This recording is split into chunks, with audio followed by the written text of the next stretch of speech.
Sibilance. Sibilance.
Please, if y'all stand up, we'll call the meeting to order. We'll say the Pledge of Allegiance, please.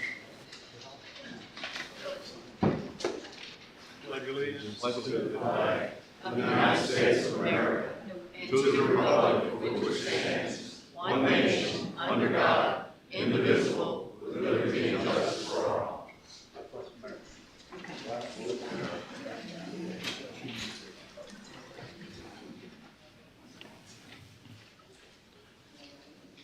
Want to do a roll call? Travis Thornton. Here. Lori Marion. Here. Billy Aguilar. Here. Jason McAllister. Here. Bonnie McKee. Here. Item number 3, the minutes have been published on the website. Commissioners approve of them. Motion? All in favor? Unanimous, motion carries. Item number 4, public hearing, S 25-0110 subdivision, Pico Lane, Riga Road.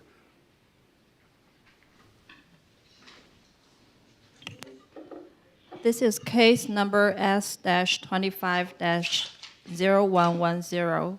The case location is on the east side of PQ Lane at Riga Road intersection. The owner is LRK LLC. The applicant is Alvin Fairburn and Associates. The site area is 30.67 acres.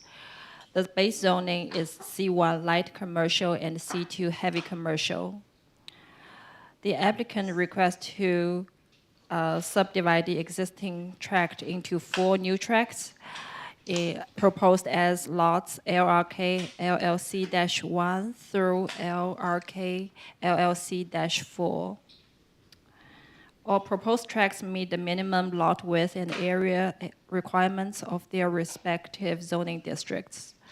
All proposed tracts are designated as not a building site until sewer service is established. Staff recommendation is approval.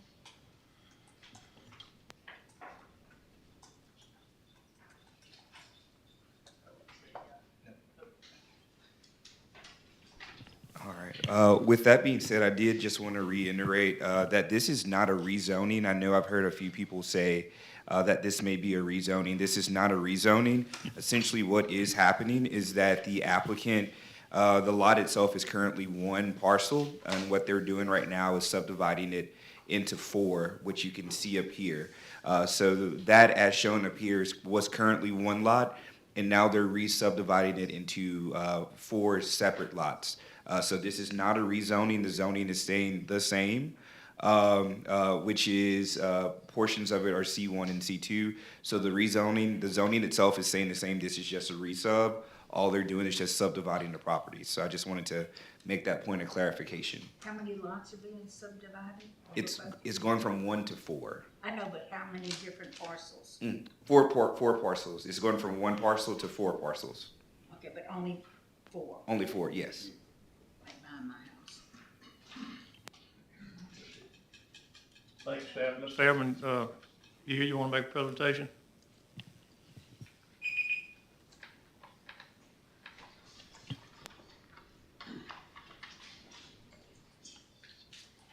I'm Alan Fairburn.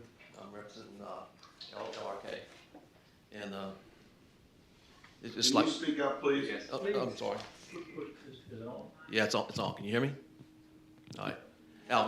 Again, I'm Alvin Fairburn with Alvin Fairburn Associates, and I represent LRK.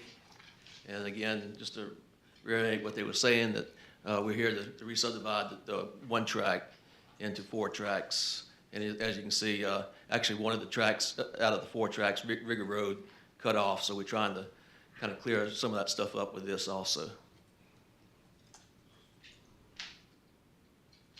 Commissioners, any questions?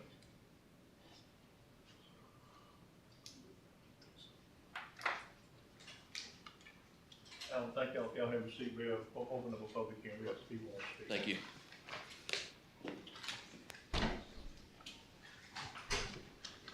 This is being a public hearing. We'll open it up for a public hearing. I have some speakers. Paul Blanche.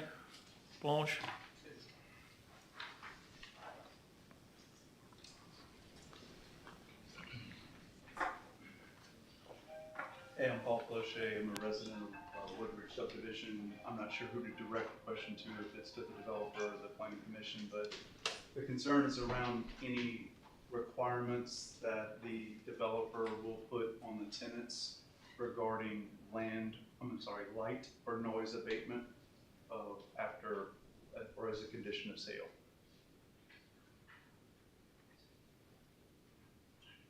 We don't answer questions. You can make a comment. We might answer some of them at the end, but this is not a question and answer session. Gotcha. You can just make a 3-minute comment if you All right, like. then, I would like to propose that the developer put some sort of lighting or noise abatement restrictions for the tenants that they will be, the parcels will be sold to. That's it. Thank you for your comment. All right. Gail Apted. Apter? Actually, he answered some. How you say your last name? Absolutely, just like a spell. Y'all answered the question, so the breaking in 4 pieces is actually the 30 lots, the 30 acres being divided into 4 pieces, correct? Not these lots getting broken up. Would, for y'all to break it up, is there a reason that y'all are breaking this up because you already have? Thank you. Is it because y'all already have contracts or ideas that people want this size tract, this size tract? I know the VA took one. What are the other tracts? Why are y'all so bound on breaking them up? Is there a reason for that? Like y'all already have somebody that's saying, hey, if you got this much acreage, we will come in and buy. If it's this size, we'll come by. So I'm just kind of, because I live on Foxgate, I'm trying to figure out what exactly besides the VA is gonna be behind me.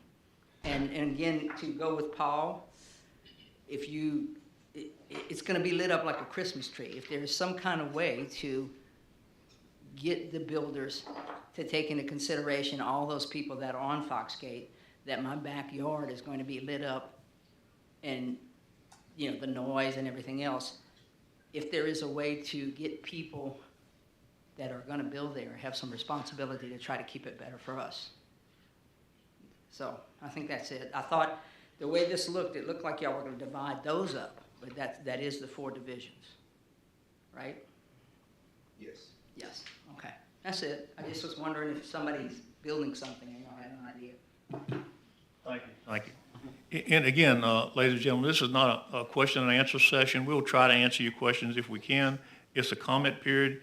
You can make a 3-minute comment, and we'll have the applicant back up here to answer some of the comments later on.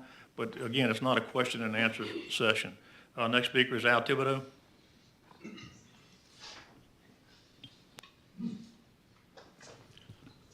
Good evening, everyone. My name is Al Thibodeau. I'm the president of the Woodridge HOA Association. I guess I want to echo the concerns that I've already spoken with Mr. Campbell about, but just concerns our residents have had regarding primarily the drainage. Some of you may or may not know, it was a significant flooding event in 2021, and we've done some mitigation through the parish coming in, reworking the swale in that area, but it's still a concern what's going to happen with all the water that's coming through there. It's our understanding that there's going to be a significant retention pond being on there. But I just want to echo the concerns with that, and also of course, the quality of the development. As I think Mr. Martin has said, it's going to be, they're looking to put high end, but we would like to ensure that. We'd also like to ensure that we get a buffer zone, be that landscaping or, as I say, noise, as Ms. Apteker said, noise pollution area, just something to help mitigate the effects of the development. We want to be good neighbors, and we've been working well with Mr. Martin, who's the developer for the Klein Peter property. So, but that was one to express the main concern that I've heard from a lot of our residents, and you're going to probably hear some more comments on. Thank you very much for your time. Thank you, Mr. Thibodeau. Yvonne Reed.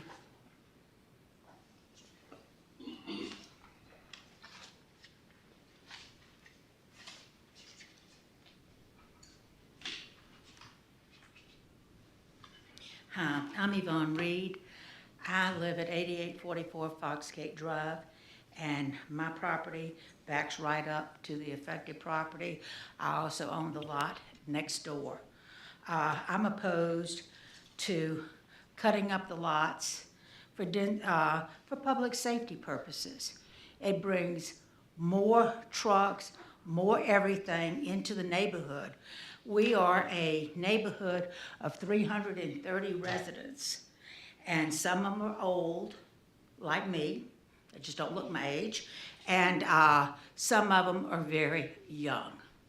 So some of them are as old as 90, and some of them are small children. I just think that, you know, when you cut it up in small sites like that, it affects the character of the site. And as the maintenance goes down, so does the property values. And when that goes down, here comes the crime. I know, because I'm from Baton Rouge, I don't want us to end up looking like South Choctaw. I just have some real issues. I don't think it's a good look for St. George to have a warehouse district right off of the interstate coming in. And I also had problems with the folks that say they want to do all this and all that. Well, I had 20-foot high grass or whatever that was growing in my neighborhood, and we had varmints coming over the fence, raccoons, possums, you name it. I had water moccasins in the lot that I own next door. I had praying mantises the size of my foot, spiders the size of my hands.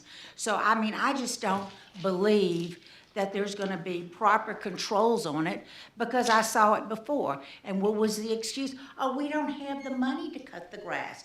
So I am the one that filed the complaint, the code enforcement complaint with the city of St. George, and I thank everybody for taking care of that problem, because it was scaring me to death, and I was scared for my dog also.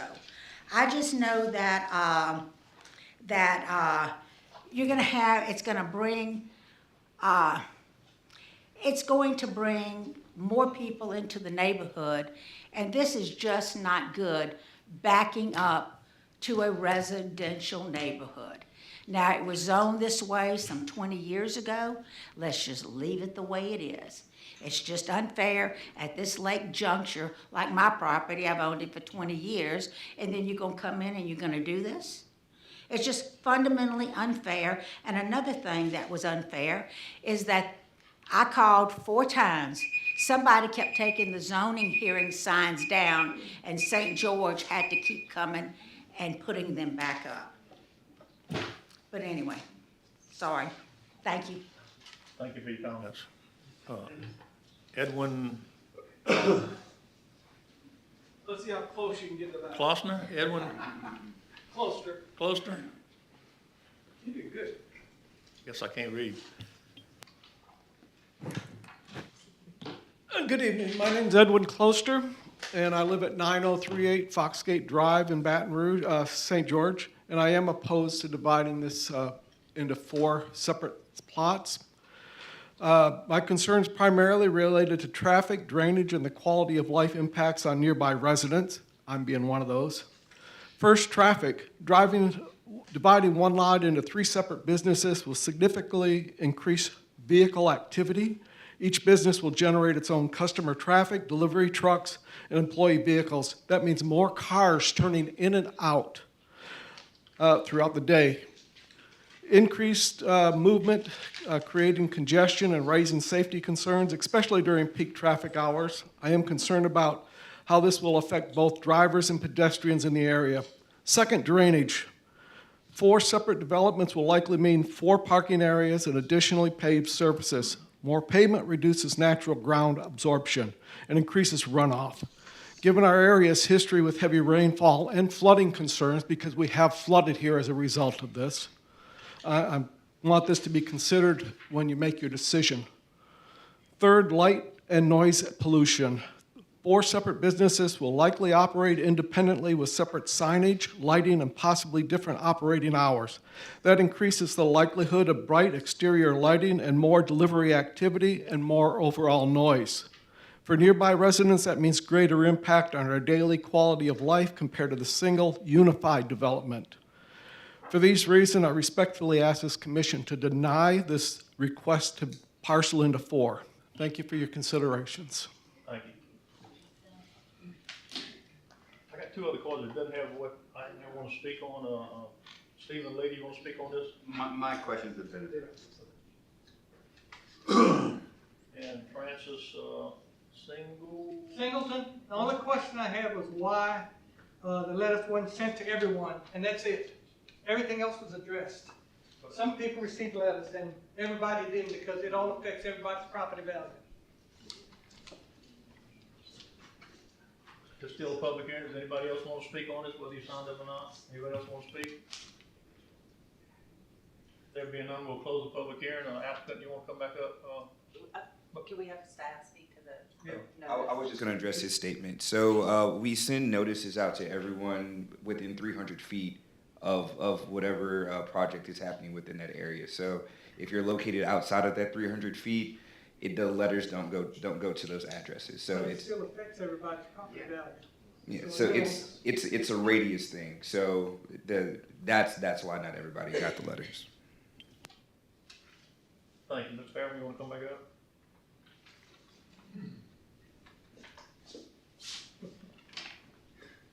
Y'all want to address any of the questions that people had? Well, my name is Cam Morton. I represent LRK, or the Klein Peter family, as most people know it. Our reason for subdividing is VA is under contract to purchase that 10.9 acres, which really requires us by law to have a separate subdivision so that they can purchase that tract. It effectively winds up dividing it into 3 pieces, mostly because Riga Road was never re-subdivided since it was put in place. And then the VA parcel is in the middle of the rest of it. It's in order for the VA to proceed, the subdivision has to take place. As to the drainage, the VA has agreed to a single stormwater detention pond on the site, which is over closer to the entrance out of the subdivision, up against the energy servitude, and we're at the moment working on a process of having guidelines for development within the subdivision that will require more landscaping, more lighting, more denoising than at least East Baton Rouge Parish's historical guidelines. Not sure yet about St. George's, but our goal is to have a showplace for the Klein Peter family here and to work well with the neighbors. And I'm not quite certain. The questions from some of the neighbors, if you got 30 acres and you didn't subdivide it at all, I don't know how that really works development-wise anyway. There aren't many 30-acre users that I think the neighborhood would be happy to have. So unless you have any other questions, Mr. Commissioners, got any questions? What is the right of way or the buffer zone? I can't really. It's the 150-foot energy servitude. Is that what you're asking about? That's from the back of the property to the back of the residential. It's actually shared between Woodridge and the Klein Peter property. Right. There's 75 feet for the Woodridge property owners that border along the center line. There's actually two sets of transmission lines. So half of it's on the Klein Peter property, the other half is on the Woodridge property owners.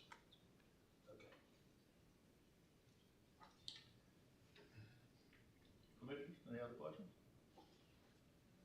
No.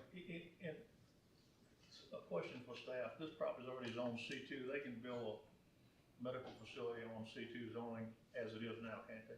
Yes, that's correct. So would it be in zone C2, they can go build a hospital in the middle of this piece of property and let's say there's nothing we can do to stop it, but the zoning allows it, and it's hard for us to turn it down. All we got to do is come draw plans up and issue a permit, and the city issues them a permit. It wouldn't come back to us at all. And all they're doing here is subdividing one lot into 4 different lots. I want to understand one of the lots is going to be a retention pond, and the hospital is going to be on, really not a hospital, it's a medical facility. A clinic, yeah. It's a clinic. It's a daytime only clinic, no overnight stays. And if I'm wrong, correct me please, but I think retention pond's gonna be, It's over there near the entrance road from Mr. Commissioner, it's over near where the entrance road is from the subdivision to Riga Road, which isn't really on that this road. entryway right here, this is y'all property, this is what I'm saying, to be the retention pond? As for the proposed plans that were, well, not proposed plans, but as for the initial plans that were brought to the office, yes, that was the, And the medical facility will be here, yes. and what's this gonna be? Not determined yet. That's not a part of the scope of this particular project, so I'm not sure. So you have one lot that's not in building at all, the retention pond. Yeah. So that would cut down on any kind of traffic. You know. As shown. Excuse me, sir, but that one lot is not indicated, it's not one of these four that are presented. Is that correct, Mr. Camp? Yes, but just as a correction, that 5.67 acres is not the detention pond. It's over a little bit further to Interstate 10. So they moved. Yeah, Stantec did a study, I think it's been shared with the neighborhood, for the single pond that is pretty close to where that dips down. So you telling me the Columbia is on more piece of property over here? Is that piece of property a part of the original piece of property? It's a separate lot. See where it comes, see Yeah, I where it see it, used yeah. down there? It says lot, 101 here. Mr. Fairman, is that a separate lot from this tract? Yes, it's a lot 9 in there. There was lot, you can see lot 9. You know it right here, this is a separate lot from these other tracts. That's correct, yes. And like you said, the detention pond, from what I understand, would be on that particular lot 9. And of course, you know, like you said, we're subdividing the lots now. We will have to come back to you with the plans, work out drainage and all these issues at that time. And then, like you have the 9-acre tract, that we don't have a sale for that yet, or they don't have a sale for that yet. So we don't know what would go there, but it would only be, we'd have to actually come back for that site plan also, separate. And they're voluntarily putting subdivision restrictions on those lots that are higher standard than what we have now for lighting and that kind of thing, right? You know what you said? The guidelines that we're developing will encompass all of the property that LRK owns. And the developer buying it will be required to do those things as a deed restriction. Our property values are already starting to fall. One down the street sold for Ma'am, with this, $60,000 less. you have any comments already, this is not a question and answer session again. Thank you. Commissioners, any more questions? What's your wishes? Motion approved. Second. The roll call vote, please. Travis Thornton, Yes. Lauren Marion, Yes. Ethan Allister. Yes. Bobby McKay, Yes. Billy Aguilar. Yes. Motion carried unanimously. Item B is S26-002 subdivision at Airline and Village Market Street. Staff? This is case number S260002 at 15500 Airline Highway. Can we have flight, please? The meeting's still going on. The applicant and owner Flight, please. is Mosley Holdings LLC. The site area is 3.92 acres. The zoning is PUD 409 Long Farm Zoning District. The character area is suburban. The existing use is undeveloped. The request is a preliminary / final plat to subdivide tract A1, A3, A4B of the Russell Long property into 3 new tracts. Tracts A1, A3, A4, B1, tract A1, A3, A4, B2, and tract A1, A3, A4, B3. The subject site consists of one existing tract, tract A1, A3, A4B. The tract is a through lot with frontage on both Airline Highway and Village Market Street. The applicant proposes to subdivide tract A1, A3, A4B into 3 new tracts. All proposed tracts meet the minimum lot width and area requirements of the most restrictive permitted zoning district for their designated uses. Staff recommendation is approval.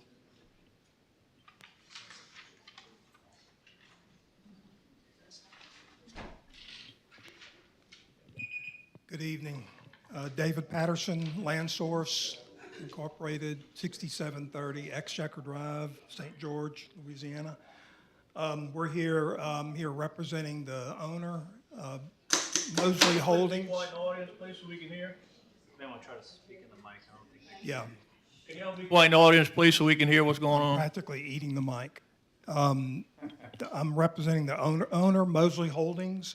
The only thing I would add to what has been noted by the planning staff is that the lot, the larger of the two lots, I guess the middle lot fronting on Airline Highway is going to be a restaurant. And yes, no, the middle one, I'm sorry, the middle one, yes, sir. B? Yeah, B2 is going to be a restaurant. B3 has no plans for B3, and B1 is just what's left over after he creates those two lots. And both of those lots do not meet the requirements. They lack a sewer connection, so they're not a building site until those lots meet the requirements. Any questions, Commissioner? Thank you, sir. We'll open the public hearing now. This is a public hearing. Does anybody want to speak on this item?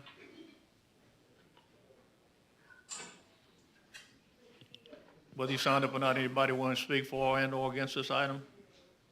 Public hearing. There being none, we'll close the public hearing. Commissioners, questions? Applicant will come back up. Yes.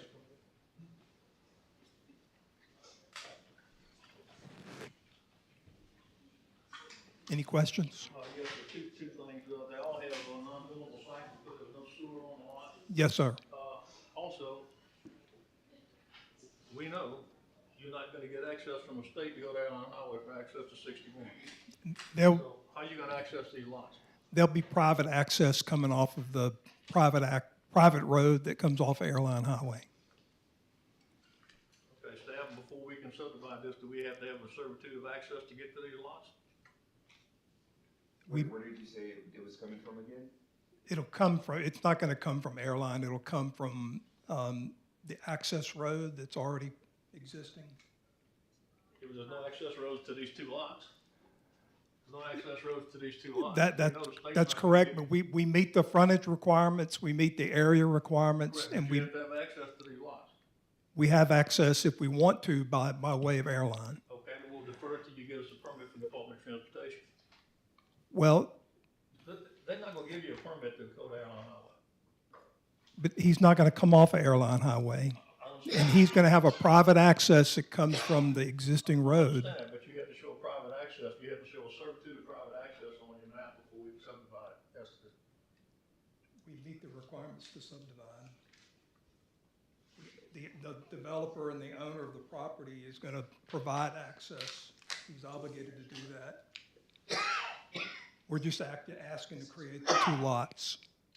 And he's going to create the access servitude privately, which will then show up on the permit drawings for the development. okay, then we're gonna apply one or two things. Either show a private servitude of access on it, and or give us a permit from DOTD going down on the highway. And my opinion is you can't subdivide a lot if you ain't got access to it. But wouldn't that occur at the permit phase? We can approve it right here or not. Can that be a condition of your approval? Don't come across as a condition. Okay. Then we ask for your approval with the condition that a private access servitude be dedicated. Mark, can we get- I think it's fine, I think the concern is where it's gonna be. That's what I wanna know, where it's gonna come from, where's it gonna go at? Is it coming from this track here onto the lot? I mean, I see the drainage. No, it's going to cut, you see the existing road on the western side? Ariel, if he doesn't give these two lots an access servitude, he can't sell them. And we won't get a permit. So the answer is, you would hope so. It's, you would hope somebody isn't gonna buy it thinking that they could have access from Airline because they're frontage on This lot is already sold. But you're correct. It's, I mean, that's why we would like to see. We would like to see where access Where the is. access is gonna be. Right. And it's going to be in the rear of the lots. See, this lot is sold. Yes, and it's going to be in the rear of the lot. It's going to be on Lot B1, but the developer wasn't interested in showing it. He wanted to do it outside of the resub map. But we can add it and dedicate it on this map if that's your desire. Be happy to do that. If we can make that a condition of approval. And you would be approving both the, We talked about this earlier today, I think before you were around. Yeah, I didn't get in on that conversation. Right, well, and we were talking about, you know, what is the meaning of not a building site, and whether or not we could have the notes changed to provide that it's not a building site, not just until sewer. I understand that. Is that an issue right now? Until the access is guaranteed. I understand, but is that an issue to bring up right now? Because we're following all the requirements that y'all place on us at the moment. I understand you think that, but having access to the site is just as important as having sewer on the site. No, so I'm, Make it a building site. So, you know, we could do it as a condition that a note be added that's Oh. not a building site is not gonna be removed until there is a certitude of access. we could do either one. We could either dedicate the private access on this map before it gets approved. That way y'all have a chance to not only, you can review the width of it, the location of it, before the map gets approved. Or we can change the not a building site note if you want. It becomes a staff thing. So it basically depends on if you want a conditional approval if you want a conditional approval to show that on the map, so we could do that, and you can either defer it until next month, or once he adds it to the map, we can approve it at staff level. What would you rather do, put the servitude on the map before it's signed, or would you rather condition that it's, sewer and the servitude of access has to be done before we take the non-buildable site note off? I would prefer to get conditional approval tonight, if that's okay. Yeah. Well, we'll condition approve it either way, but which condition would you like? That we dedicate the access servitude on this map. Before signed and recorded? Yes, sir. That's good. We'll take care of that in our office. That'll be a condition. You've already had a public hearing, so, motion?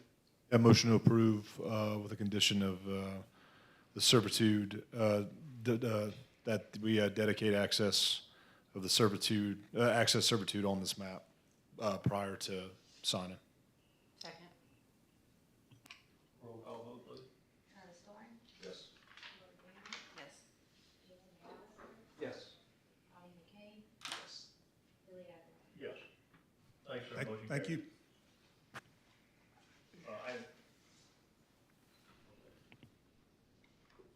Item C, PD 26-001, Final Development Plan, and S 26-001, preliminary plat for Harveston West Village Phases 1B, 2, and 3. Is the applicant here, please?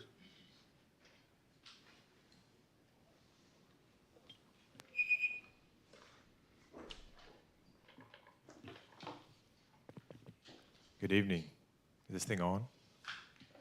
Can y'all hear me? Maybe I just need to speak a little louder.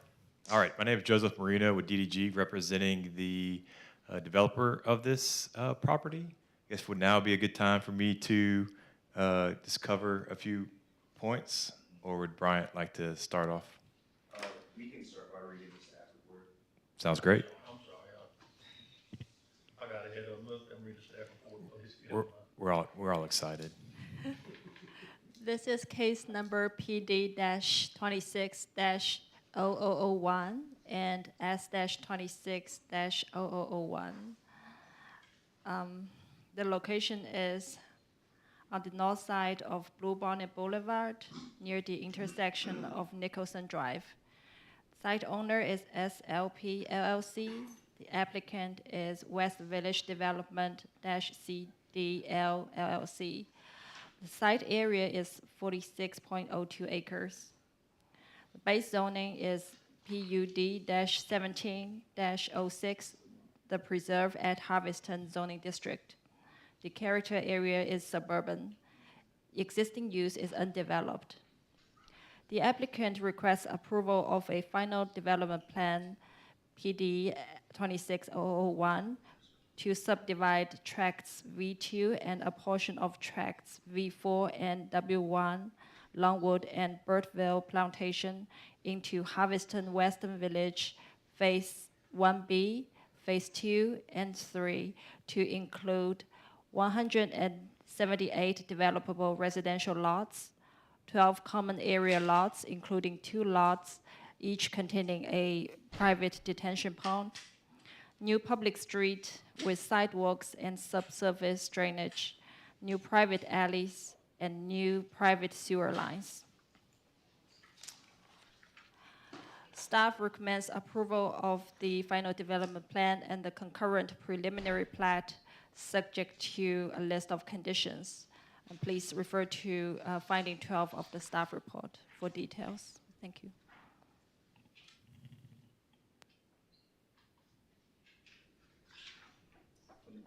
We're done. You can start now. You done?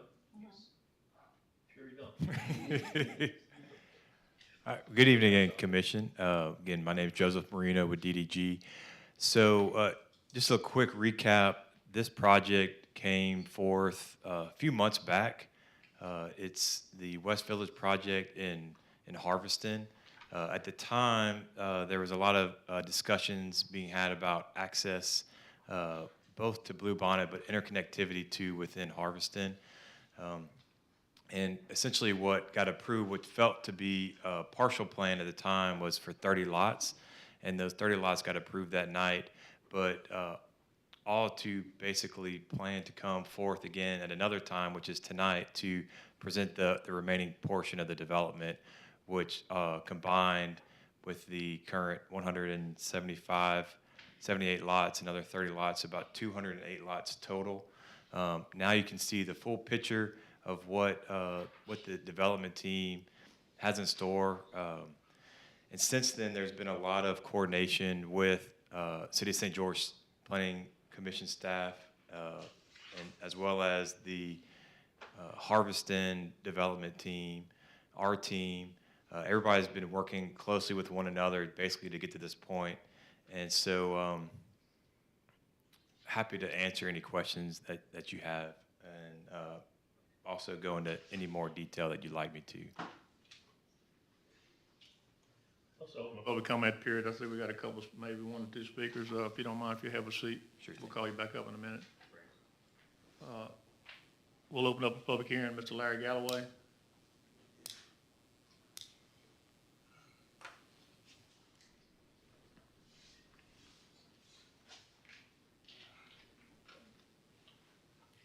Right, good evening. Good evening. I'm Larry Galloway, 9426 Crandon Drive in the Sagefield subdivision. We are actually northwest of the Harveston development, and we're south, which is in East Baton Rouge Parish, of the Parkway Lakes development. And we've been speaking with them, and I've been speaking with Harveston concerning drainage and flooding. And we're really asking for a clarification about, well, the proposed revision, and we'd like to know what the impact will be upon the Sagefield subdivision, because residents and the Sagefield subdivision received a letter, and it was from the Planning and Zoning Department, and it was City of St. George, and informing us concerning this planning meeting. And so we're very concerned about flooding, because in 2021, Sagefield flooded about 30 or 40 houses on the St. Croix Avenue street back there. And the water came from the Harveston, I guess, preliminary ditch that they dug from Blue Bonnet to the back of Sagefield, and then it turns and goes towards Highway 30. So we're really concerned about any new development or whatever, but I mean, just give us a little clarification. If this is going to affect Sagefield, and the same thing is occurring on the south side, because we got Parkway Lakes, which is in East Baton Rouge Parish, and then on the northwest side, we have Harveston coming up. So we have two developments that are on top of us, and this can cause some major flooding. And we've been told that it's got to be a 100-year flood and all that.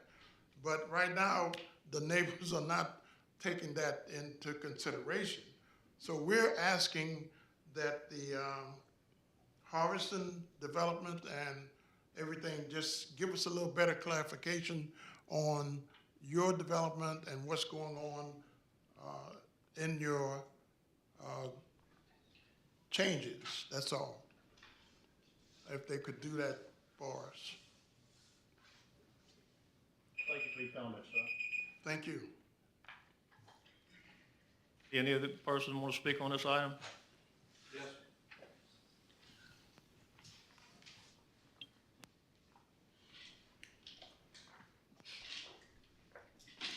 Monty McNutt, 14925 Currency Drive, St. George, Louisiana.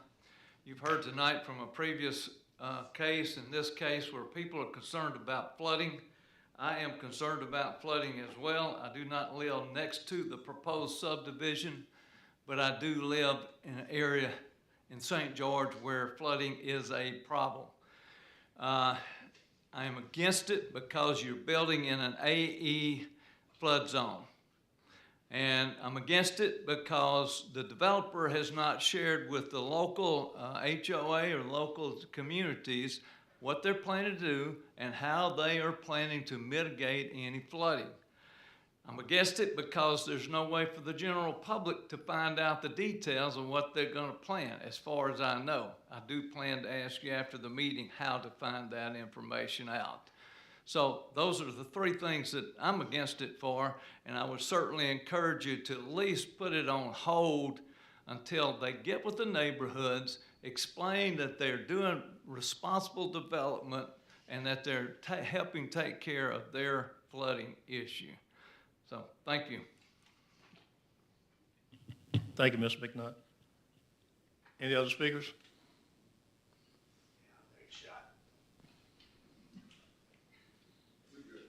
Thank you, Council. My name is David Dyson, and I'm a resident of St. George. I'd like to say that I'm part of the family that has an adjacent property here. We own about 660 acres that's adjacent to the Harveston development. We've worked very well with Mike Wampold, the developer, and his team. We've had good communication with them. I'd like to state that I'm a capitalist and I'm not against private property rights. With that said, my same concern is water. Right now, we're sitting on about 60 dead acres of timber on that piece of property that didn't happen until the last 10 years. I've been a piece of that property for about 35 years, and it was a nice, healthy forest. We don't sit there today. It's not a nice, healthy forest any longer. Again, I want to reiterate, we've worked well with them. We will continue to work well with them. Then the only other issue that I would have is Bayou Saline is what actually drains the Blue Bonnet area, including this area, and it drains right through our property all the way down to an intersection with Bayou Fountain off of Highland Road. So there are improvements that need to be done. There's retention that needs to be done, and there's detention that needs to be done. I understand they're permitted, and they've done a great job of communicating with us along the way. So I want to reiterate that, but I do echo the last comment, which is we need to understand the plan. We need to understand how we're going to mitigate the water. So that's what I had. Thank you for your comment. Thank you. Any other comments? I'd like to speak.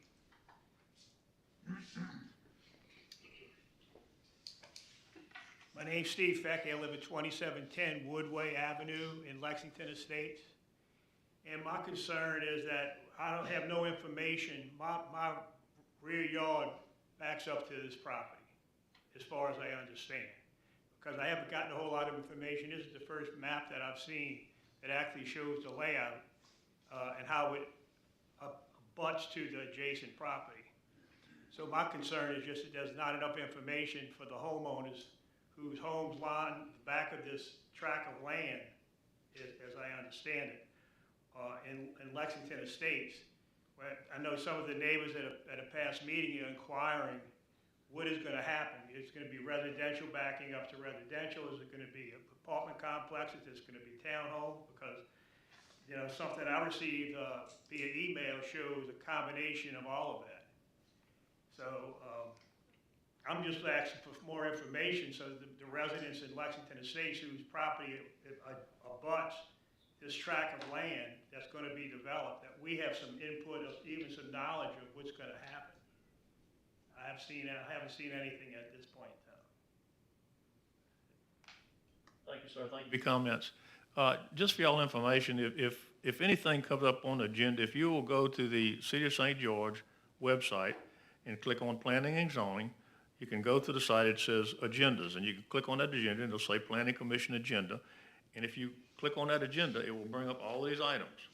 And if you click on this item, it'll pull up all the applications and everything on that they have submitted to us for trying to get approval. And if you have any questions, you can call our staff, and they'll be more than happy to help you out. Other than that, would the applicant come back up, please, sir?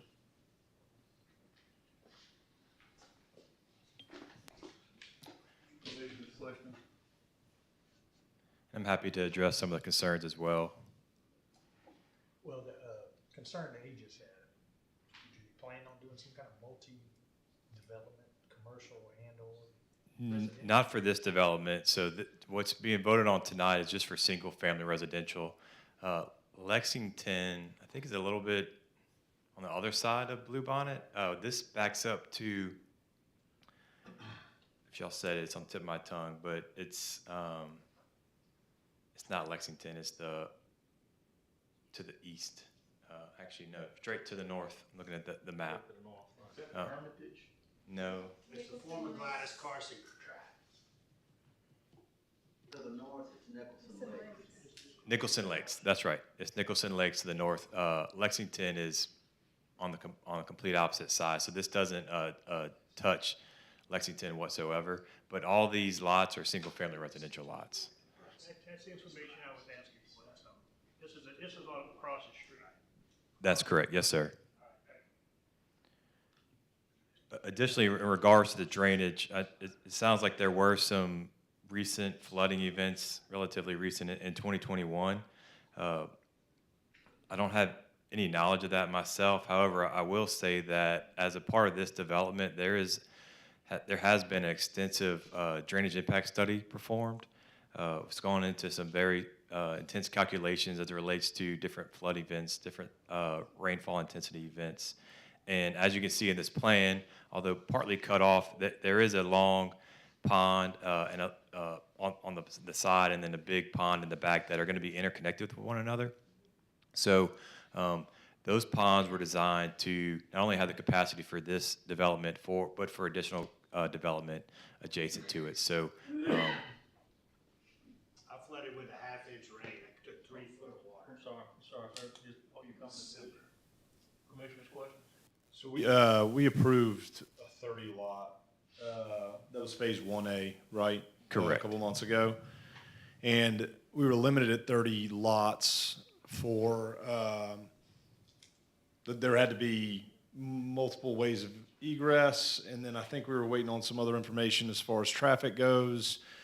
Do we have any updated information as far as a traffic study, or what has changed to where it's appropriate to approve a 200 plus, I'm trying to figure out what's different now to where we have something in place to where we can approve 200 more lots. Yeah, so essentially, this is a final development plan that is put in place by the concept plan.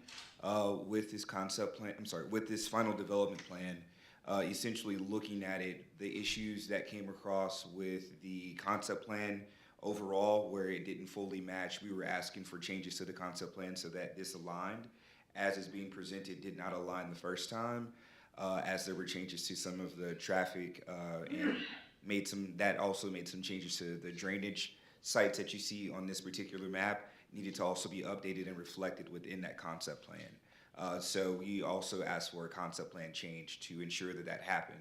The reason that the 30 lots was initially presented to you all was because 30 lots can be built without a secondary access, but anything more than 30 lots or any subdivision built with more than 30 lots, a secondary access is required. With the changes that were made to this particular plan and to some of the traffic things that didn't align with the concept plan, we asked for a revision to be made to the concept plan so that all of this aligns essentially.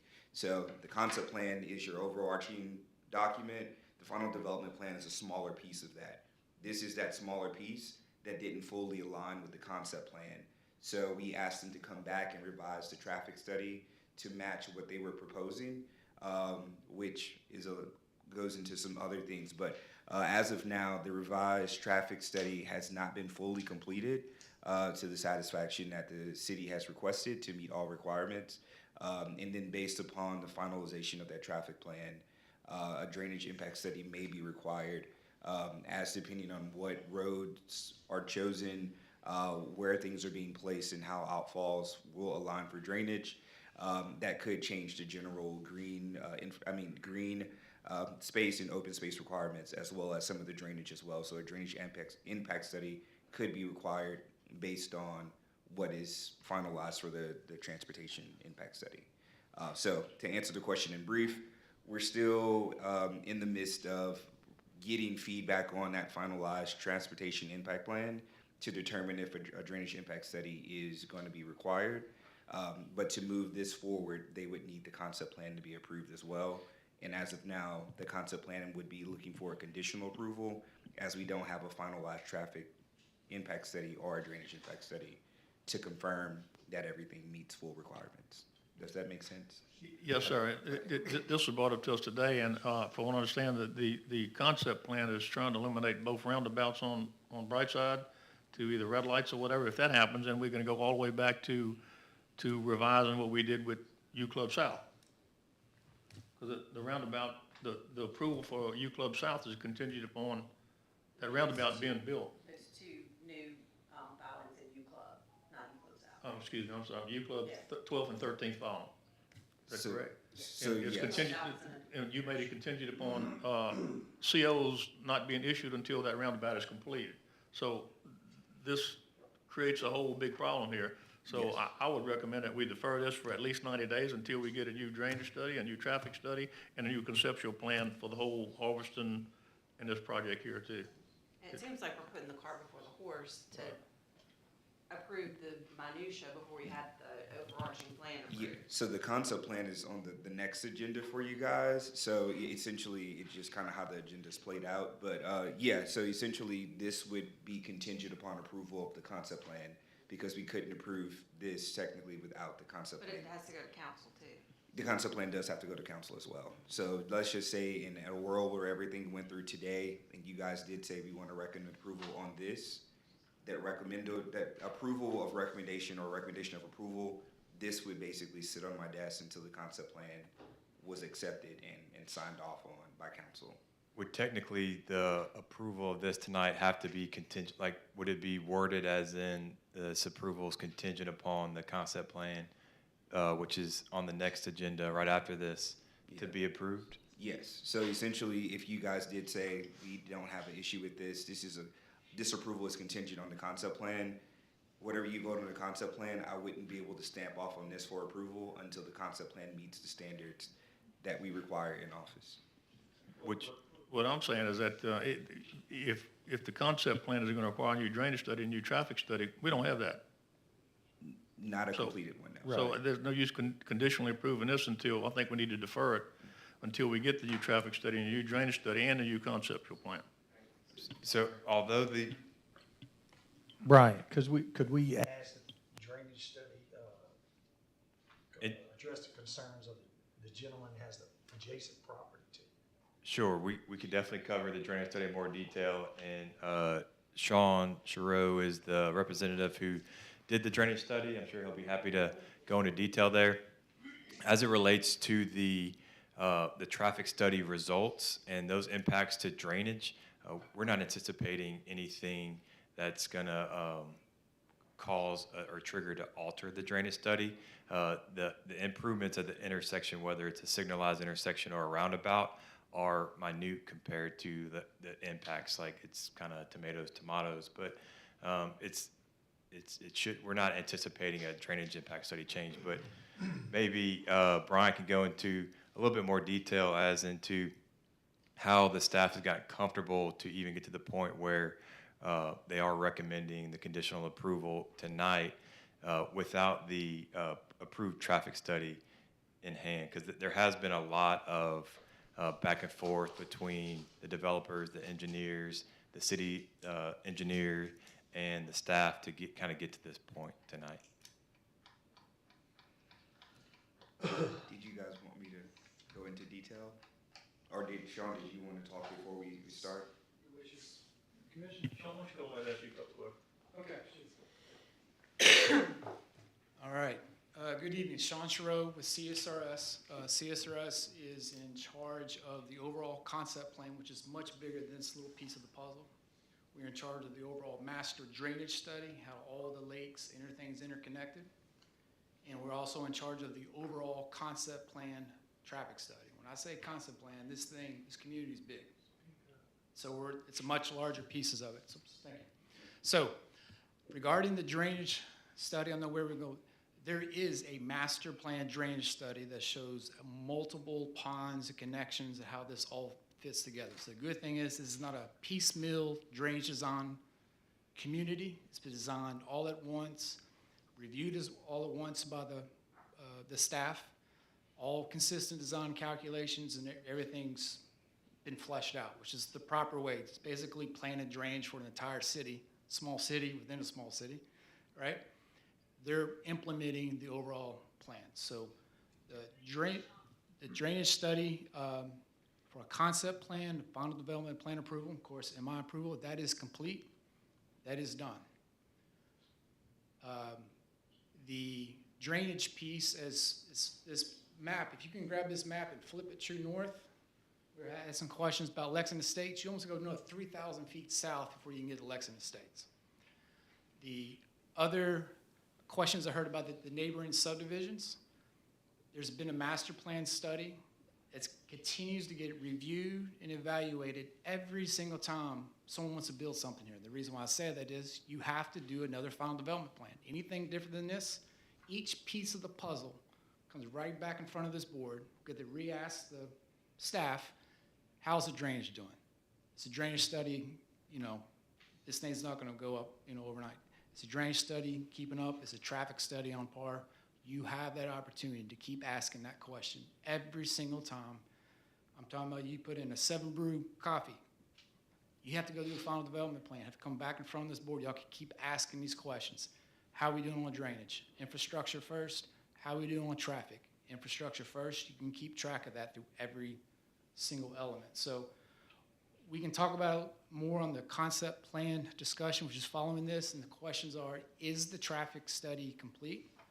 I'll be able to explain why, yes, it is complete for where we need to be on this stage of both the final development plan and the concept plan.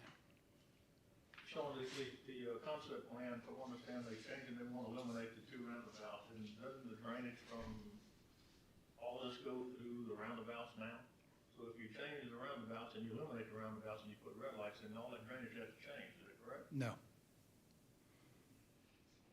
Okay, so where's it gonna go?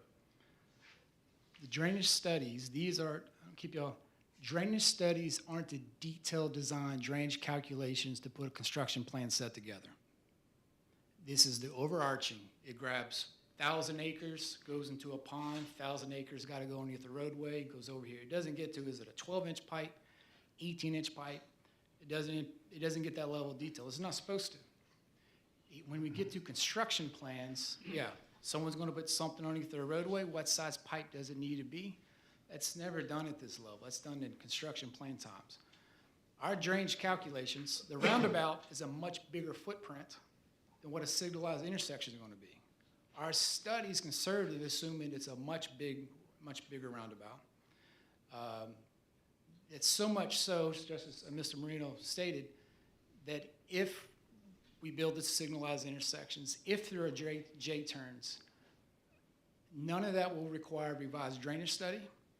And in my opinion, especially on this FDP, they will not have to revise any of their green space calculations because everything's at the intersection on a part of this. And the degree of flexibility that a concept plan is supposed to be, it should not require any revisions to any green space, any water calculations whatsoever. Because remember, a concept plan is supposed to be a flexible, overarching document. If we have to revise a 1,000-acre concept plan over, is it a 18-inch pipe, 12-inch pipe? I think we're going to spend a whole lot of energy in St. George of just concept plan, final development plan, construction plans. Concept plan, final plan, revision over that minute level of detail. So when I answered your question, Mr. Aguilar, is it complete? A traffic study for our concept plan is complete. Did they ask for additional items? Yeah, additional items continue down the process. And same thing for drainage. I've got a quick question, if you don't mind. So the traffic study's complete to a point to where it's okay to move forward. That's what we're saying to the next phase, or? Yes. Okay. In that traffic study, are we looking at there's been nothing but discussion about roundabouts. Are we changing from roundabouts to signalized intersections? The traffic study was prepared showing both traffic signals and a roundabout. Both of those are in the traffic study. Okay. Both options. Okay. Through the evaluation of those options, in evaluating cost, in evaluating, we have an option that required no commitment from St. George or any other jurisdiction to contribute any money to a solution. And a solution which was very smartly asked by your city engineer, truth test this, plan for a 30-year build out. I want all the lakes of Harveston built out. I want everything in U Club. I want 100% of this development. Show me that whatever we put in today, what will work? Traffic signal will work. And City of St. George doesn't contribute any money. We have a $750,000 solution at each intersection that can accommodate for the next 30 years versus a $10 million solution. And St. George doesn't have to contribute any money to it. So I believe what's appropriate for here, Mr. Bryan said, would be you'll evaluate a final development plan approved, contingent upon the overarching document, the concept plan, ultimately being approved, which is being a council meeting. Like tonight, you all just providing a recommendation of the concept. The full approval of that is the council. And so I've seen this happen a lot. It's usually approved a final development plan, contingent upon approval of the concept plan. And who knows what goes to the council meeting. They might have different requirements than what you would even recommend tonight. Again, staff, if the conceptual plan goes to a traffic lights instead of roundabouts, is that going to kick in a new traffic study? Is that going to kick in a new drainage study? And then what about the issue with 12 and 13th filing of U Club?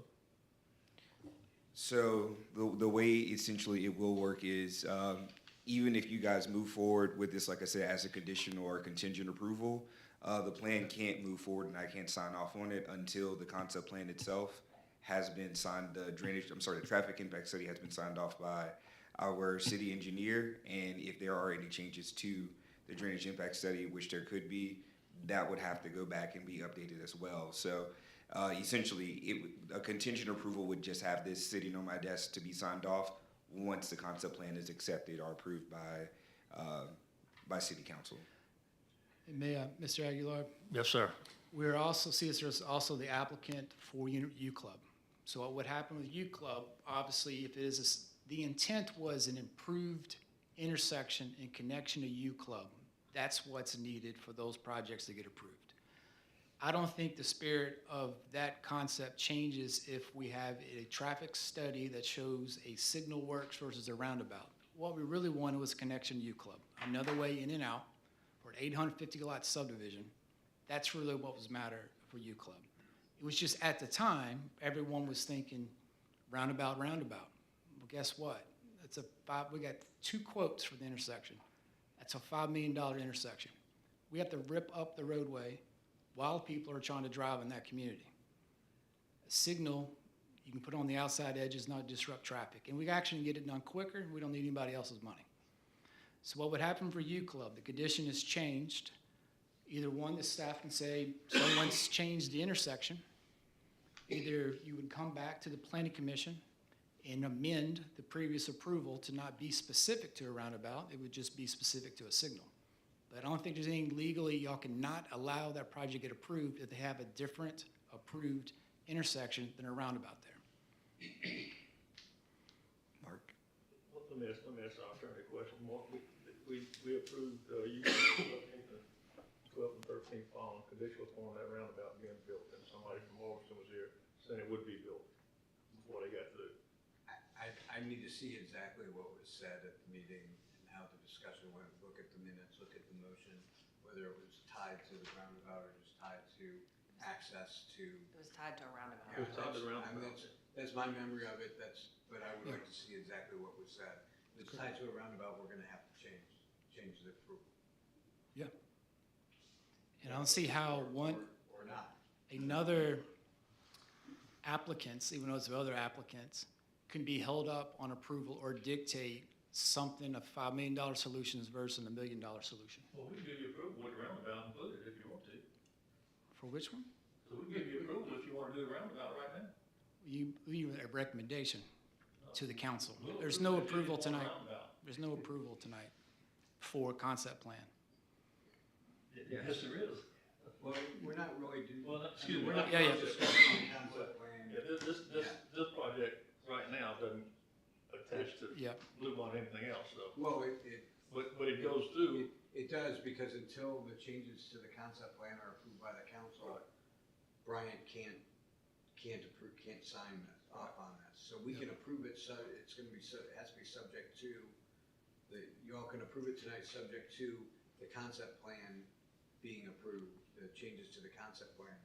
But Bryant can't sign this until the concept plan arrives, and this is consistent with the concept plan, however the concept plan changes. So it is a little cart before the horse, but it's also, it's also, nothing can happen with this until it's consistent with the concept plan. Yes, sir. Yes, I'd like to make a comment. Go ahead. Thank you. I'm Richard Tomney. I'm the president of the Preserve at Harleston Homeowners Association.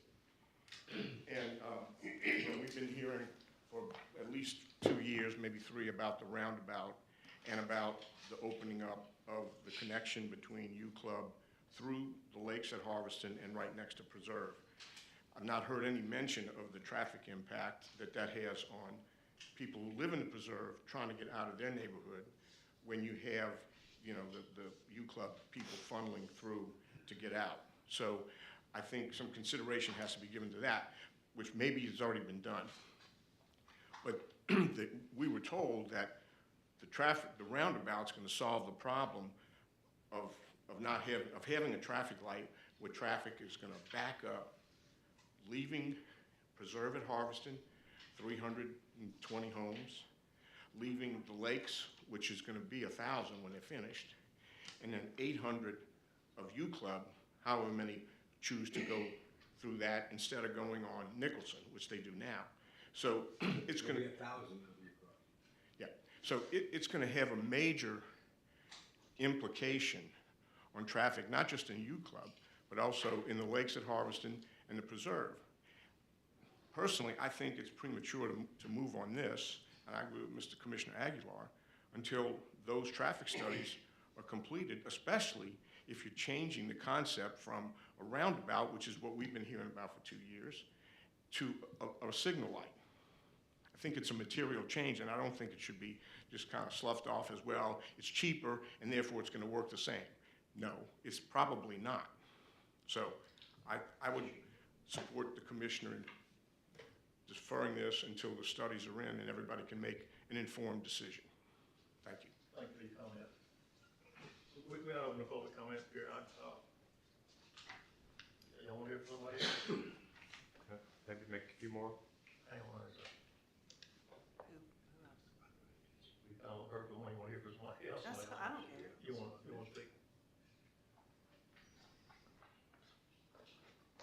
Ron Crum. I live in Harveston, the preserve at Harveston.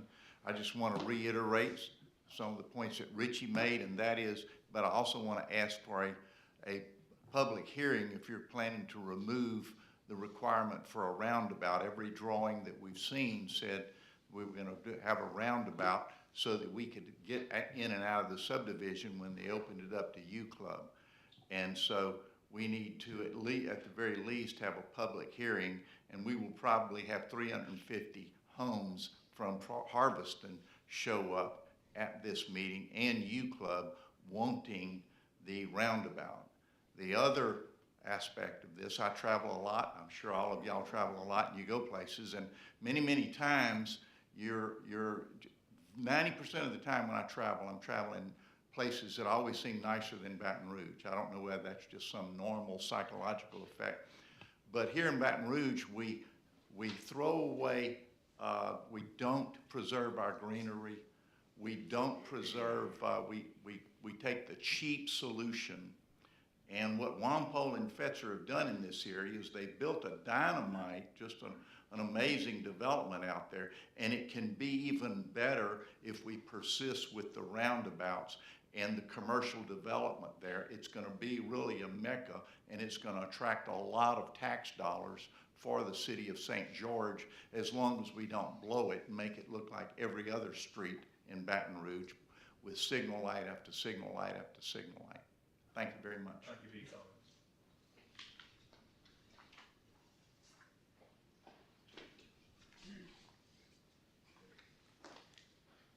Thanks again for letting me come up and speak, and I do appreciate the discussion. It's all very constructive, and this is a complicated matter. I don't want it to be convoluted based upon currently what is up for a vote right now, which is the final development plan for West Village, which is separate from what's on the Zoning Commission agenda, what's up next, which is the approval of the concept plan for the revisions to Harveston. So just want to make sure that we understand that, and then wanted to state that the current concept plan, what's about to be heard, has been updated to accommodate what you see on the screen here. So that was maybe a little bit unclear earlier, but there has been a concept plan that has been updated. It has been submitted. It does account for this final development plan, and that's what's up next. Additionally, the traffic study has been updated to accommodate this.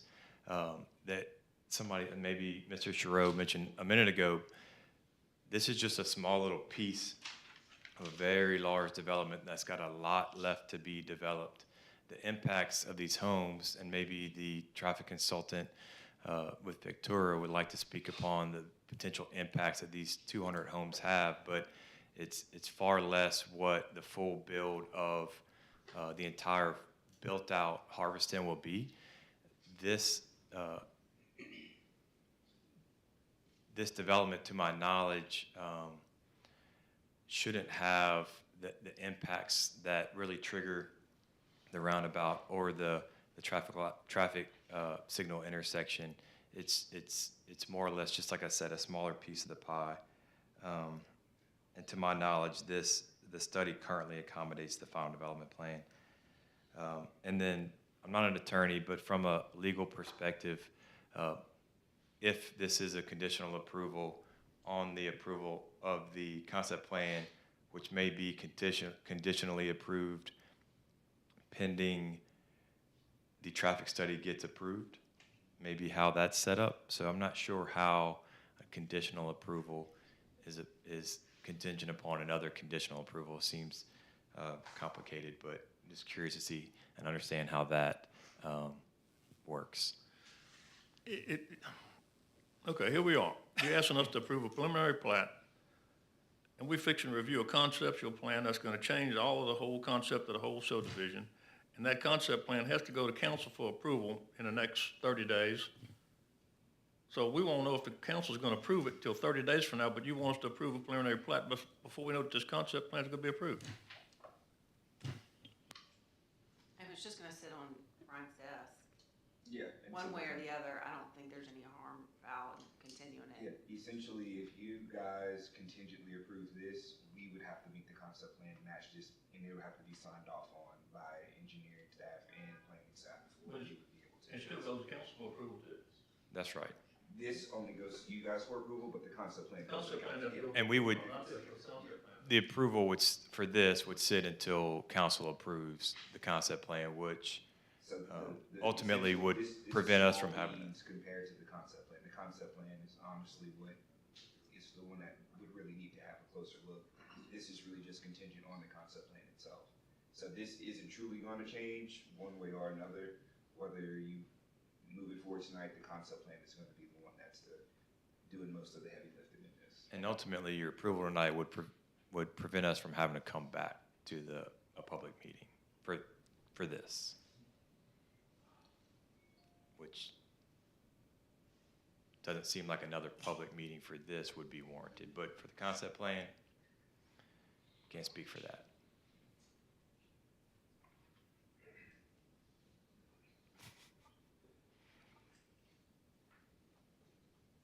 So are we approving a traffic study or?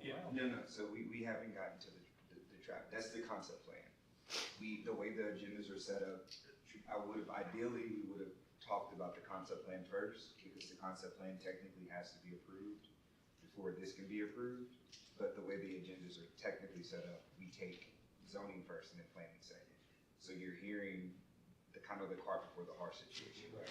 You're hearing the concept plan, which even if we were in the perfect world and you did approve the concept plan first, the final development plan, this would still be dependent upon what you set for the concept plan. And even if we approve the concept plan, it still has to go to It council. still has to go to council. So it's And not really even approved.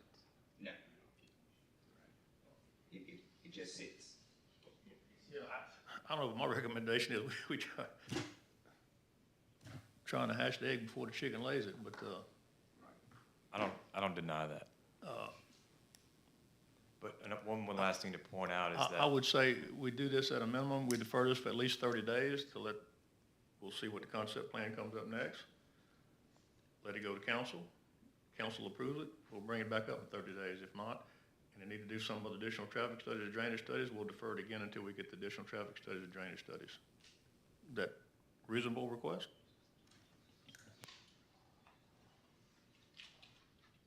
That's second. That's valid. Commissioner? Did you just make a motion?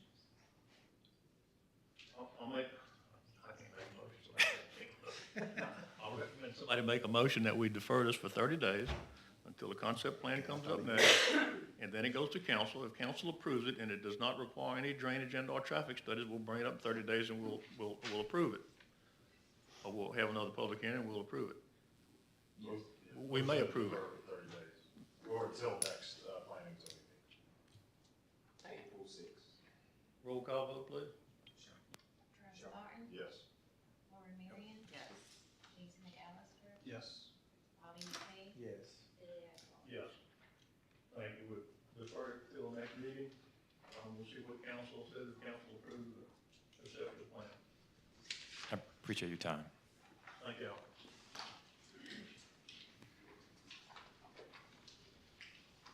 Number 5, other business, Rob, are you here? Still here? You fall asleep on us? I'm back. This is SF 25-24F subdivision at Bayou Manchac Road. This is a 409-acre tract, and I'll read this real quick. This came up last month, and it was deferred because we wanted to have a permit to put in a bridge across the Bayou Manchac that access this property.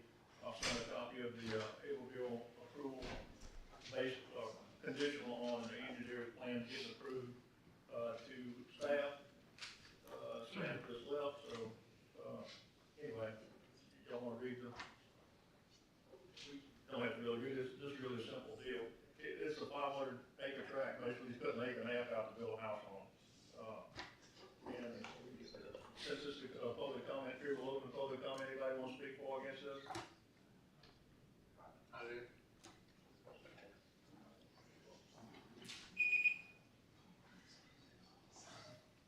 Monty McNutt, 14925 Currency Drive, St. George.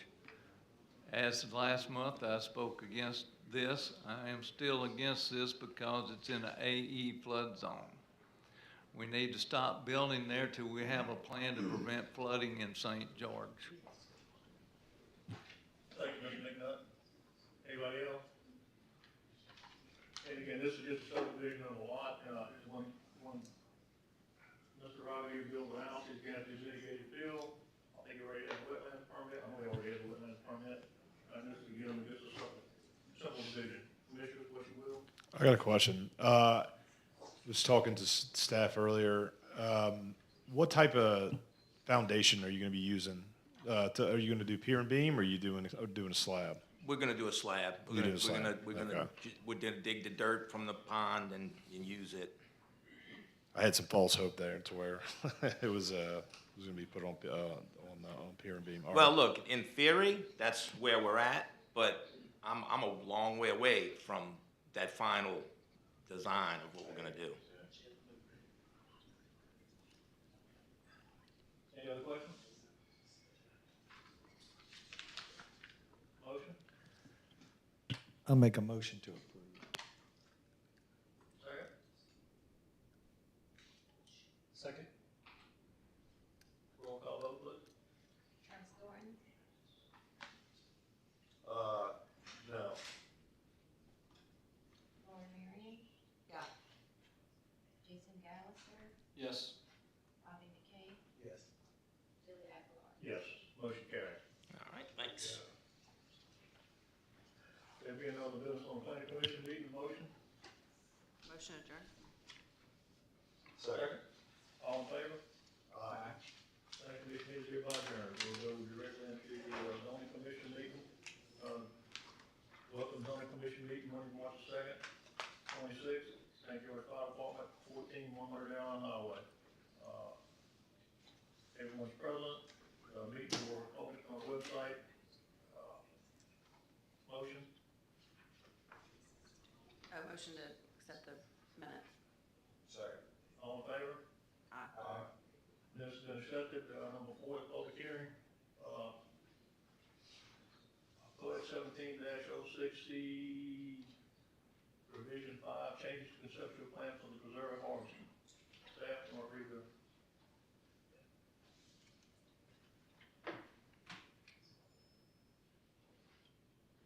This is case number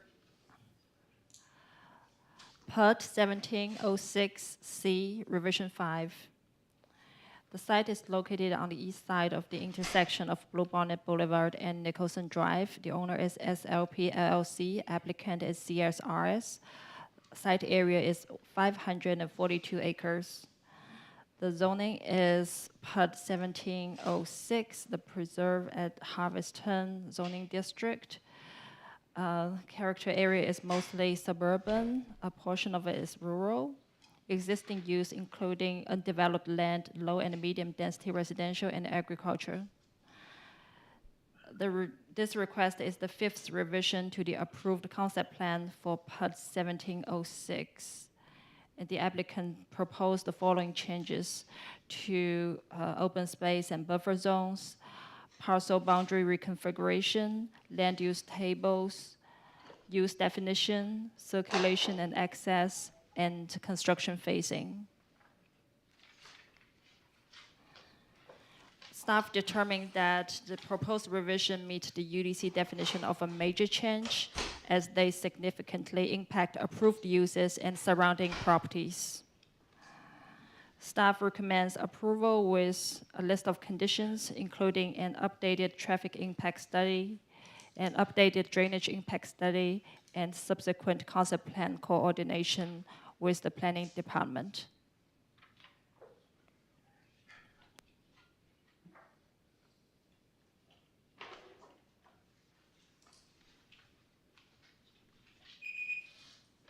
Mr. Sherrill? Good evening, Sean Sherrill with CSRS. Okay, so my understanding, legal, what we're, let me start over. Sean Sherrill with CSRS. I'm here representing the developer for this major change to an existing concept plan. As we heard before, we've been working on this concept plan revision probably summer of last year. Big thing was traffic. We've met with staff, confirmed the scope what was needed for a traffic study in November 2025. We've been working on traffic studies. We've been coordinating together.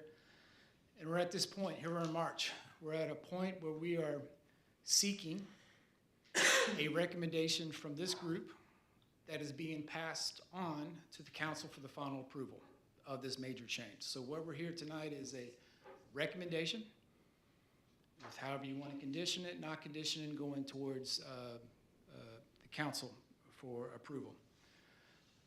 As you all see, there is a staff report that was provided with you all. I read the staff report as saying it meets all the conditions subject to the following items that needs to get resolved. Now, I see there's 3 categories of conditions. There are some things that was in that statement, such as provide a study based on 40 miles per hour. It's already in the study. So we have stuff that's already in the report. We have things, in my opinion, is okay to be addressed in the next phase. Miracle's concept plan, founded plan, detailed construction plans at a later phase. And there's some statements in this report, it's already part of your ordinance. It says if something needs to change, you got to revise your concept plan. It's in the ordinance, minor change, major change. If something changes substantially regarding drainage in the future, someone needs to go update the drainage study. That's already written in your ordinance. So I really see that these current conditions that has been provided, 1, provide some additional analysis, which was not requested in November. We can easily provide it called a crash analysis, safety analysis. And then 2, if we're going to do a signalized intersection, consider incorporating J turns and U turns where appropriate. So we're here tonight seeking a recommendation, but I just wanted to communicate that I've heard some phrases, studies not complete, drainage studies not complete. That is not an accurate statement for a concept plan revision for traffic or for drainage. And as I stated before, the good thing about this type of code, concept plan, rather than everyone approving 1,000 lot or whatever it is community all at once and you just sit back and wait for building permits, every single little future building, every new subdivision has to come back in front of this group, similar to what we saw before, with a final development plan revision, where we can open up the concept plan. Y'all promised this. Why haven't you started that yet? I'm not going to approve it until you do next step. You can keep growth going in a way with an overall master plan project. We're just trying to get to that point of getting a recommendation from here, ultimately in March, hopefully stay on that track, to approve the concept plan, the big picture plan. That's what here tonight I can answer any of your questions specifically, and also obviously open up to legal or anyone else to say if I misinterpreted what our intent is tonight. But we're just trying to keep this thing moving forward of an overarching planning document. Mr. Stroh, thank you. Yes, sir. Understand your presentation. Staff, the conditions were updated traffic study, updated drainage study. Updated traffic study per approval of the traffic engineer, and then a updated drainage impact study if needed per the accepted traffic requirements or traffic design that's finished or ultimately chosen at the end. Commissioners, any questions? Yeah, do public comment. Y'all can ask questions. Any questions while you're still up here? So, Nate said, we also have the traffic study consultant should the public wanted to ask specific questions about what's in the report analysis or yourself. I'm just letting you know we're offering that tonight. All engineering staff reviews that and sends us the recommendations. We, Yeah, I just meant some, like, included, what was included, not included, we can get to that. That's right. We got it. Thank you, Mr. Sherrill. Yes, sir. This is a public hearing. We'll open this up to a public hearing. Anybody want to comment on this?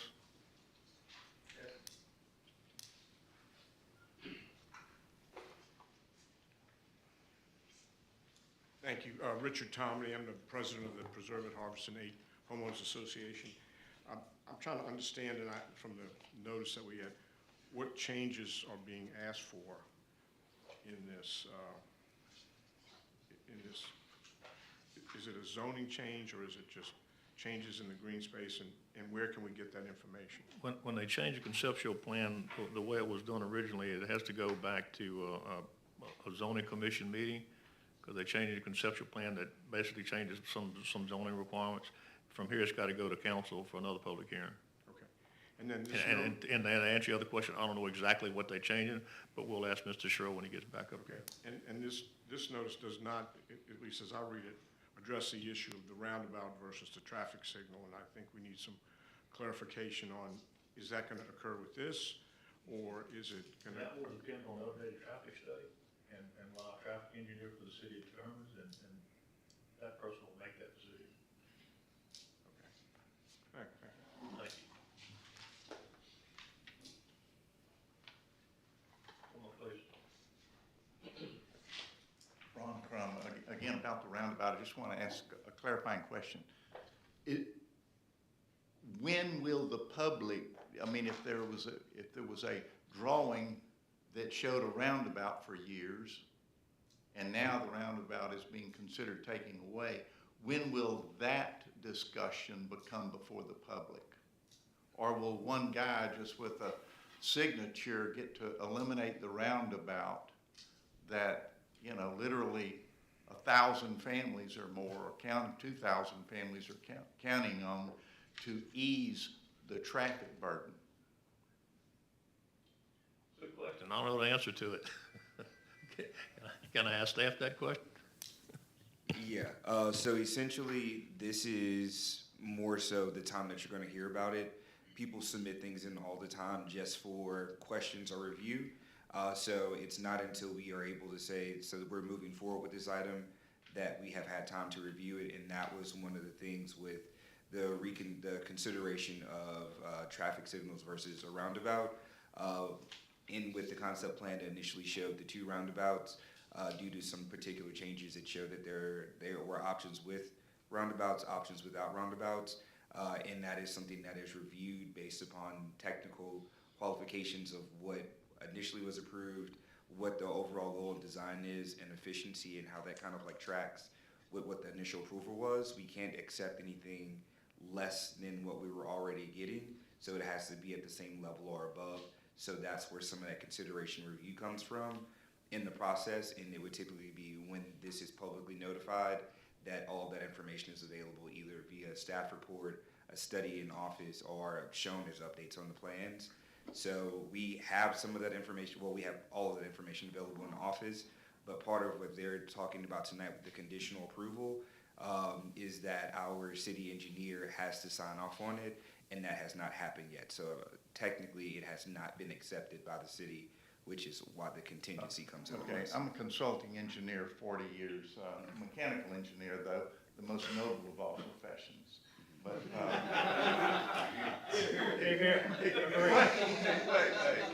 okay. All right, so we've got a little bit of support here. All right, but what I'm asking is it seems like somebody just decided, a plan to put roundabouts was approved at some point. Now the plan to remove roundabouts is not gonna go before the public, or we're not gonna have a chance to come before a hearing. That doesn't seem right. I mean, many of us were promised a roundabout when we bought our houses 10 years ago, and the roundabouts were there, and at every meeting we had, the roundabouts were shown there. And now we're being told that these roundabouts are going away, and we're being told that U Club is gonna come right down Preservation Way. U Club desperately needs another way out, but we will then no longer have a way out of our subdivision. But my real point is, when will that come before the public to discuss the roundabouts? Because there's a couple of thousand families that would be very, very interested in understanding why you're taking the roundabouts away, or accepting the fact with a stroke of a pen that these roundabouts, that many of us, I mean, it was a key point in the South. I mean, I think it's going to be a very attractive addition to the city of Baton Rouge, personally. And I think it's going to, what Walpole, and I'm a 100% support of everything they have done there. And I consider both of them personal friends. And I think that the roundabouts will be a very wonderful addition to the area. But I think that the people need to hear why those are rejected or have a chance to voice their opinion. Thank you very much. Thank you. Thank you for your comments. Somebody else want to speak? Yeah. Anyone else, please? Quick comment. Dane Dockham, Preserve at Harveston resident. I found on the Harveston website a CEA, Cooperative Endeavor Agreement. It was a draft for development of Harveston infrastructure to be executed between the City of St. George and the developers. Does anyone know if that was ever executed?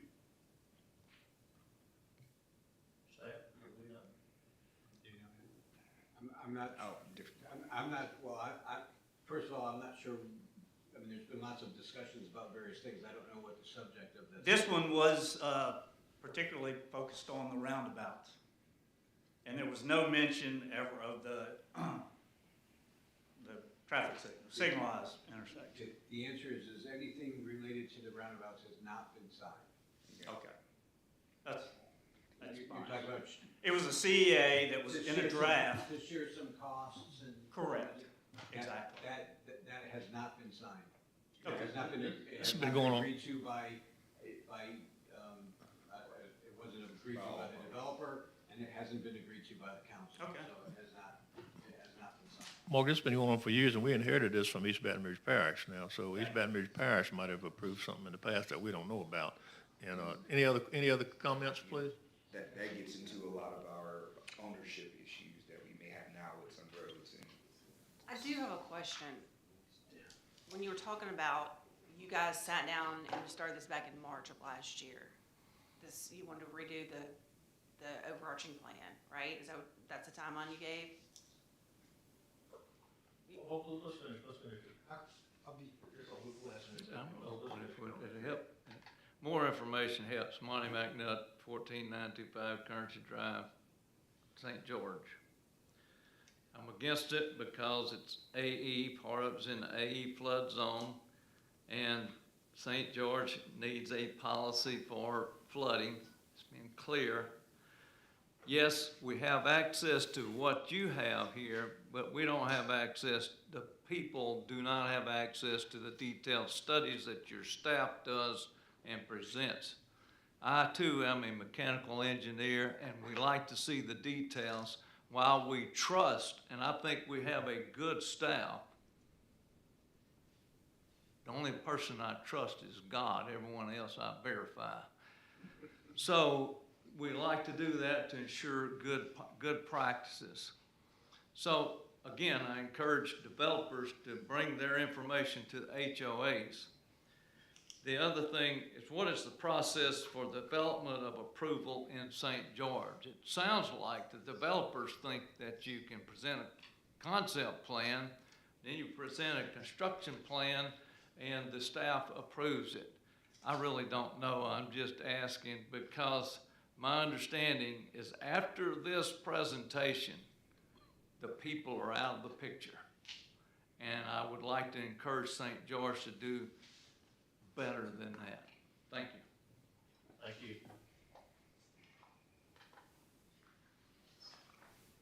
Yes, good afternoon. Brian Dugas, also retired mechanical engineer. Resident Lakeside Harveston. I heard some great information. I too am most concerned about how to get in and out of my subdivision once U Club is connected to Harveston Way. Always have been told there was going to be a roundabout and that was going to solve all our problems. So very interested in what's going to happen with the traffic. I hear a traffic study. I was excited to hear what the traffic study showed. Haven't heard anything. We talked about drainage, and everybody's concerned about drainage. So we got a complete drainage study. Where's it at? I see a bunch of surface ponds. I see no direction of flow. How much water can it handle? Where's the water going? It's got to go down Bayou Saline, got to hit Bayou, but how much water can they really handle? So as an engineer, I want to know those things, and maybe the average person doesn't. But how do we get to that information to say that, yeah, we're gonna be in good shape because we know Ice-Link can handle X number of gallons of water, we have this many overflow ponds, can handle this much water, we good for this much rainfall. So none of that really has been presented, which I didn't expect to be presented, but I thought there would be some addendums out there that we can see and examine to like I say, to verify that, yeah, the right work has been done.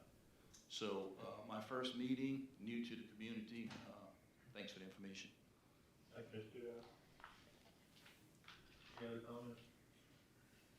Cheryl, can you come back up, please?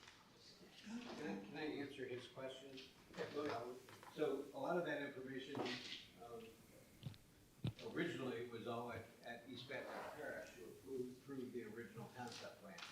We have that information in St. George, and it's not all posted because it's just too much stuff to post. But it's available for the asking if you want to request it. At a high level, I would think that the people who are concerned about drainage, they wanna see the direction of water flow. Am I upstream or downstream of all the water when it's coming? I And they understand. need to And know those- the those- CFM. Those plans are, you're an engineer, even if it's a mechanical engineer, well, I'm saying that in terms of water, they're very technical plans. They're very technical, studies that are done. The onus is on us. You want to see those plans? Well, everything cannot be posted, so. Kind of the way it goes, just to briefly tell you how the thing works, okay? If he's coming up here for a preliminary plat for a subdivision, we approve a preliminary plat, okay? It's just a basic drainage study and a basic traffic study. Okay, if we approve it, then he does construction plans, and then they do a major traffic study and a major drainage study, and it goes to our staff, our review engineers, and there's a set of criteria spelled out in this specification, like, and I don't know if it's a 100-year flood, whatever, it's got, the drainage has to be designed to, Sean, you might answer that question. Is it a 100-year storm now? What? Yeah, we understand 100 years, 25, it's multiple ranges. multiple ODA range. requirements. It's one of the highest standards. So there's a whole bunch of requirements that have to be met, and it has to be approved by our staff engineer. And our staff engineers are very, very, very good, okay? And I can tell you that, I used to build subdivisions. I built the last one 2 months ago. I finished, and I ain't building another one. So I have built many, many stormwater retention ponds. In the 16 flood, I gotta say this, that I built 20-something subdivisions. I went to every one of them. I figured I'd get sued by 20-something different people. Went to every subdivision, looked at every retention pond, and not one of them, all of them have built-in 100-year flood overflow weir into it. None of them overflowed out of that weir until the water backflowed into them from the ditches and came into the subdivisions and flooded the subdivisions. So the concept and the technology behind it works, okay? And our engineers, I can assure you, do an excellent job to make sure that it does work. And plus, these guys do a decent job also. But question for you, the two roundabouts that are on the plan, this goes back to East Baton Rouge Parish. Was it approved by East Baton Rouge Parish? Did East Baton Rouge Parish require them?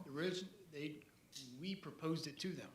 They did not have a requirement for roundabouts. They just required, which we're still implementing. I want you all to envision, this is Nicholson Drive to Harveston Way. It's almost 1.2 miles. This is the ultimate for this, I call it myself, a traffic engineer, enthusiast here, an engineer. This will be the ultimate in access management. What do I mean by this? This will have a continuous median from end to end to prevent people from making left turns out in the driveways. You've been somewhere, I won't bad name some other bad roads around here. Where you going, how am I gonna take a left out? Or are you hoping that person in front of you doesn't try to jump in front of what we call the suicide lane and hop across? This is gonna have continuous right in, right out, grass median. We agreed only 2 major intersections. We proposed, because this is going back 5, 6, 10 years, a roundabout and the cost of construction, why not? Let's just go pitch some roundabouts. We pitched it to them, gave them a study to say, this is the way we're gonna do some roundabouts. The price, the cost, the everything, that was just what we proposed. It wasn't a signal failed. It was just what we proposed. We've moved on, and realized, all right, did some plans. We had legitimate contractors 2 to 3 contractors bid on these things. We didn't like it, we went back and value engineered. We're gonna rip up all the roadway and rebuild it, and then they're like, how much of the road can we keep here? And then when they factored in sequence of construction and impacting Preserve at Harveston, everyone trying to get in and out while you're trying to build an intersection there and there, the cost kept going up. So, we try to find some solutions. St. George, we're going above and beyond. And a roundabout is an overkill, overbuild of a solution. But if people contribute some money, maybe make this work. I don't want to knock government, but if you're going to rely on government money and funding to help solve your solution, you got to follow government red tape process to get approved it, to even bid, public bid, advertise the project. Now the cost will way up more. You know, there's between private bid contractor and the public bid constraints. It just kept going and going until our traffic engineer said, I'm going to go back to the drawing table. We all know that traffic signals can accommodate lots of traffic. Some of our busiest streets in these East Baton Rouge Parish and others, even Airline Highway, traffic signals can accommodate that much volume. So we shouldn't be concerned about there's a lesser solution with traffic. I really think that roundabouts came down to aesthetics. The view of it, the look of it, we can pretty it up. The cost savings of a roundabout for a signal, these can be customized looking signals, properly painted, that shows a unique area. You can invest some of the extra money around that intersection, trees, landscaping, a landscape center median, which is one of the condition items. If someone says, I don't, you know, some of the places we drive around looks trashier, well, if this community, the developer will be taking care of the maintenance for the medians, take care of all the nice landscaping. I know Preserve at Harveston, Lakes at Harveston, if you all drove there and see the trees up and down the main roadway, Preserve at Harveston, those were in a final concept plan, and they chose it to make this look like a quality community. We can address a lot of aesthetics, a lot of good looking things. It's not about the traffic. I said Airline Highway, entire Airline Highway are accommodated with traffic signals. So it's not about that. It's about looks and the desire to drive through it. When you consider that grass, hard median that goes up and down the middle of this roadway, that's the access safety control. Imagine driving down that. Now that looks like you're in a nice, high-scale community. I'm trying to think of maybe if we go on Blue Bonnet extension towards they have 2 major intersections. They have a nice landscape medians taken care of. It's actually part of this, I believe, part of the city. That's the type of vision that Wampol's group has. And if y'all know anything about Wampol's developments, from seeing Preserve at Harveston, all the trails, all the stuff, they proposed all that. The lakes, Lakes at Harveston. This is the type of community that they want. So this isn't a junk traffic signal, no landscaping, nothing's maintained. This is high-end stuff. So I just wanted to point out from the traffic, when someone says the traffic study is not complete, traffic study is complete. We showed a signal and a roundabout to give this group legit traffic study options, because we thought if someone said, I want the signal, I would have to go back and do the traffic study all over again.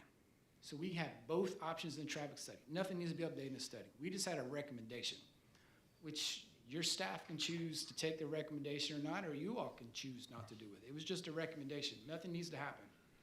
So who approved the first concept plan, Baton Rouge? Baton Rouge. And they did not require roundabouts? They did not require roundabouts. We proposed the roundabouts. So you were given a timeline earlier, and you said we started this back in March of last year. Yes, ma'am. So that's when you Or knew. summertime. It's really when the FDP came up, said, hey, we got a chunk of land we'd like to buy, and got to update an FDP to make that happen. So at that point, you knew you weren't going to do a roundabout. No, well, I mean, we're still on the fence. We didn't complete the traffic study that had this aha conclusion, November or December. At that time, we were saying, what's the easiest path? Let's move forward with the roundabouts. And then we start putting plans and cost and considering other pros. I have a whole list of pros and cons rather than just cost between roundabout and signal. It was eye-opening. We have a solution. We don't need St. George to come to the table to contribute money. We don't need East Baton Rouge to consider contributing money. We never thought it would, didn't realize how much it would work. But once we did the absolute full build-out, everything from U Club, Lakes at Harveston, 100% here, Carson Track, everybody. And the signals were still working. Then we realized we thought we had a solution that everybody would like. No one has to put any money on the table, and developer handles the business. We hold ourselves accountable to a concept plan, then why not go with it? So I'm So sorry, when did I didn't we, get your question. when did we approve those two filings in UClub? Which two filings? Those two, 12 and 13? Well, That was last September, October, July? It just bothers me because it's all the same people talking, and we're having the same conversations, and UClub comes here, and we say, and it's constantly talking about roundabout, roundabout, roundabout. Nobody ever brings up in the conversation, might not be a roundabout, we're looking, it was kind of expensive, you know, and so I feel misled in approving that UClub. I think we had somebody here from Hartford said the roundabout was gonna be built. It was, that's. And that it never enters the conversation when we're talking about the UClub 12 and 13. You're correct. We did not have the traffic study yet to, as Billy, Mr. Aguilar was stating about the quality of the staff that you have and you recommended, it was your traffic engineer said, wait, you know, that's looking at this, and then she just said, we've got a lot of what ifs. Where's the data for anything? The signal, the roundabout, where does it get updated? The roundabout study is like 10 years old. So we said, great point. Y'all, we put a pause on it. We went back and redid it, and we wanted both options in the report. So we didn't have the roundabout, the signal option data to support that. The only thing was presented at that time, you are correct, was just a roundabout. And I don't know if people got hung up on the roundabout or it was just that was an approved intersection. Does your concept plan show roundabouts on it? The old one does not. I mean, the current one that's approved. The latest one you got now? The current one, yes, it shows roundabouts. I'd say it shows an improved intersection. Is that correct, Joe? I'm going to the sheet. Circulation plan, 3-1. What does it say? There's no roundabout show. Where is it? It just shows. Primary access, you're correct. There is no specifics about a signal or roundabout in Circulation Plan 3-1. It just says improved intersection, which means we only have 2 major intersections on the entire corridor, and that's all you're getting. Not everybody's coming in with their own preferred access. So you're correct. The concept plan does not show any.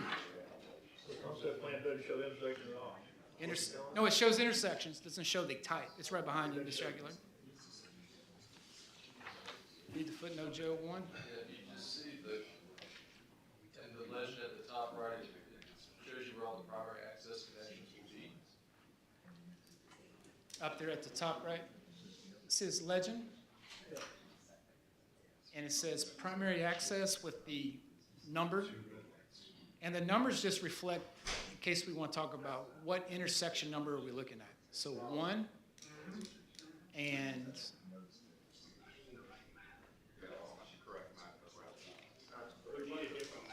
What about the proposed connection to the club? So what are you changing? What does this change? What does this revision change? this revision change, that's where Brian's very good at summarizing. I'm just going to go to the staff report. Land use, it has a table of the revisions, while the overall, what's stated on the sheet, we are revising the phasing and pond layouts as part of this concept plan. Updated aerials, updated land use tables, updated parcel acreages. If I'm going to the staff report, it says the proposed revisions meet the UDC of a major change. So we changed enough to we couldn't do this at the staff level. There's some thresholds. You go above 10%, 9%, you have to do what we're doing right here. So we increased the density, all right. We are increasing the medium density residential from 20 acres to 23.79 acres. That's about a 19% increase. For UDC density, it results in reclassification high density to another category. So we changed some uses. The traffic study reflects every single if there's any net increase in and out of trips, a traffic study accounts for it. A buffer zone, calculation, reduction, correction, open space, correction. New external connections to Blue Bonnet Boulevard, which is accounted for in this site plan. And now some view is when you approve a concept plan, that traffic study, they're sort of married together. So if there's any specifics about roundabouts, it was more in the details of the traffic study itself, not on this concept plan. Can you pull the lot layout back up, please? Lot layout? Yeah, with the roads and lots.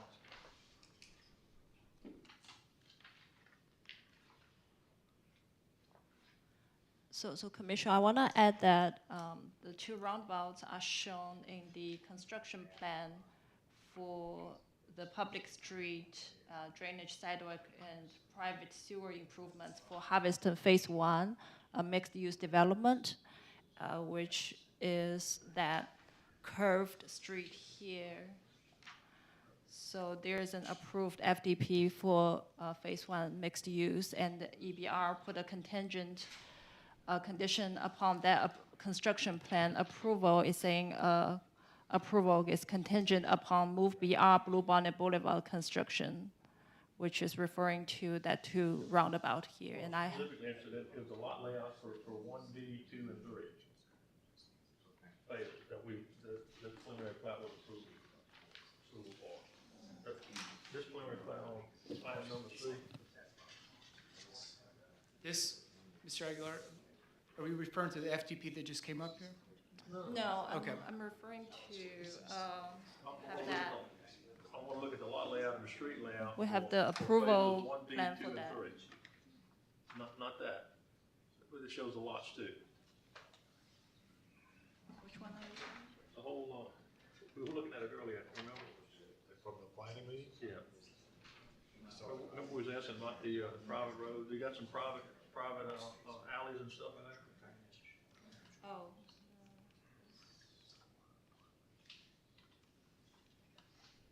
Yeah, that.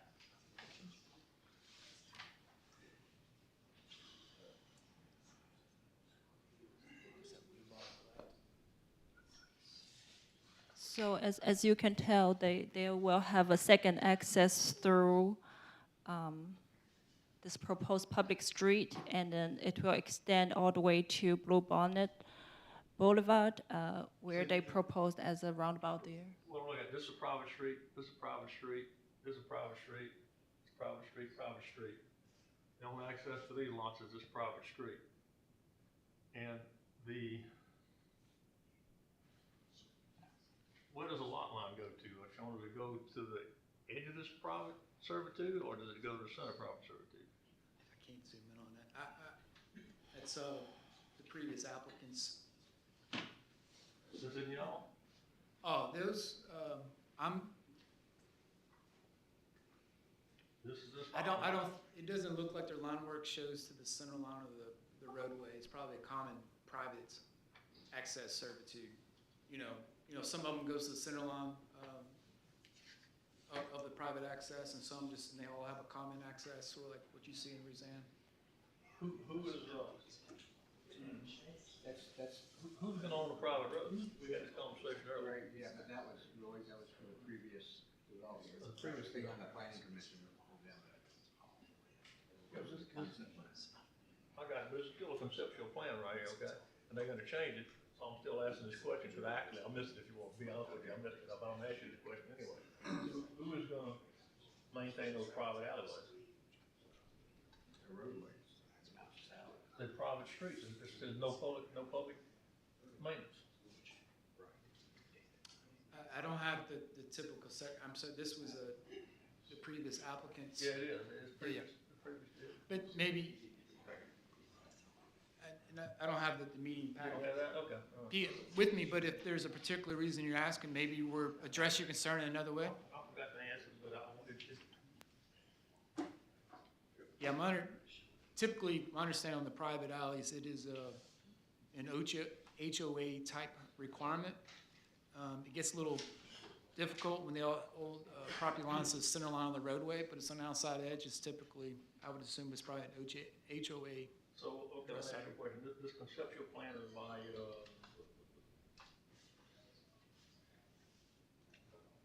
original developer of Harvest. The conceptual plan change. But Yes. The previous applicant was a separate applicant that bought the property. Yes, they basically bought a big chunk, big piece of the puzzle, and they're doing this specific layout to fit within the overarching concept plan. Okay, Brian, I got a question for you, because we messed up some a while ago. Okay. We were gonna put a stipulation in there that the alleyway has to be maintained by the homeowners association and be a dedicated servitude, and we didn't put that requirement in there. But I believe y'all deferred it, so you got a chance to. Yeah, we deferred, we can catch it next one. So, and more things might come We up. might defer things like that. Yes. Miss, Any other Okay. questions? You kind of got cut off there, to explain something. Would you reiterate that, what you were trying to say about what East Baton Rouge did contingent? The commission asked whether EBR approved that two roundabouts. I'm just giving you information that they, in the construction plan for their public street for the Harveston Phase 1 mixed-use development, EBR put a condition upon that construction plan approval for the new streets that the Move Beyond Blue Bonnet Boulevard construction is completed, which including those two roundabouts showing on those two on the construction plan. So really, this part of that construction is referring to that curved street in the area. This shows like a curved pond, but it's actually, there's a street next to it. excuse me, may I? Yeah. Can I look at, so I can maybe answer. Okay. Any questions? Yeah. This is the, Yes. those two roundabouts that's showing, right? Yeah. So, Just giving you information that it was part of EBR's approval on the construction plan. so the, as stated before, everything about the roundabout was something that we self-proposed and wanted to do. What, we're showing that final development plan, anything to a roundabout is a reference layer in the background. When someone says, I approved the contingent on the roundabout, it wasn't like we had two options, and they said only one would work. There was only one presented option, so they just said, instead of saying build the intersection, they say, build the roundabouts. If we presented signalized intersections the whole time, I'm really confident they would say, you just gotta build signalized intersections, at that time. So,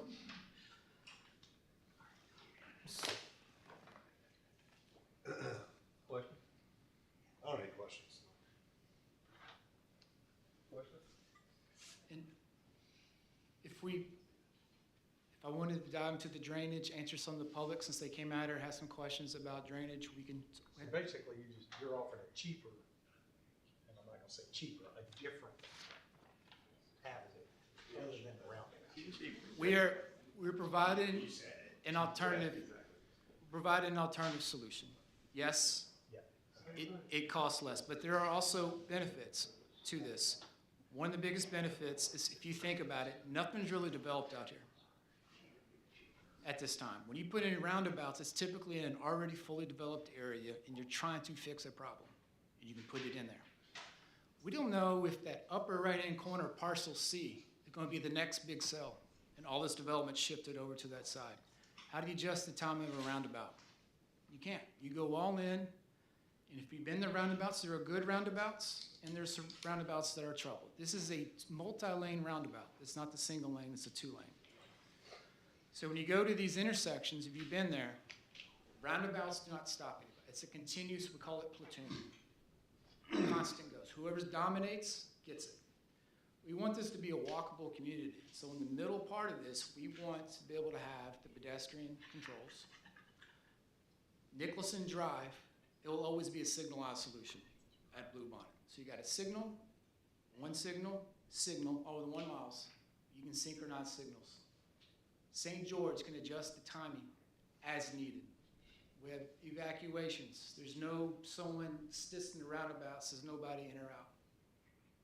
If something in the left-hand corner, an apartment, a school, fire station, emergency preemption, you can control that with timing. There are good places for roundabouts, there's good places for signals. The signal has positives beyond just cost. So I don't want to say this is just a cheaper options.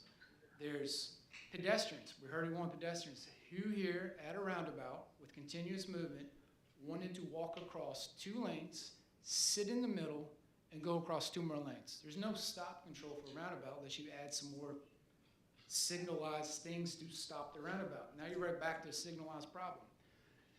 I don't want to envision a walkable, highly walkable community. Bike, shared use paths on both sides. Signals where everyone's going to hit it, and if you're visually impaired, if you're going to roundabouts, how do you know when everyone stopped going around on the roundabout? So the roundabout, thanks to Vectora, they have informed us. If you have a growing community, you want to adjust the timing as needed. Signals gives everyone the most flexibility, and we can have that installed quicker, sooner, rather than figure out who's going to contribute money, public bid process to put in roundabouts and disrupt traffic while we're building. So I just want to point, it's more than just cost. Okay, so if our traffic engineer says you need a roundabout, you can build a roundabout?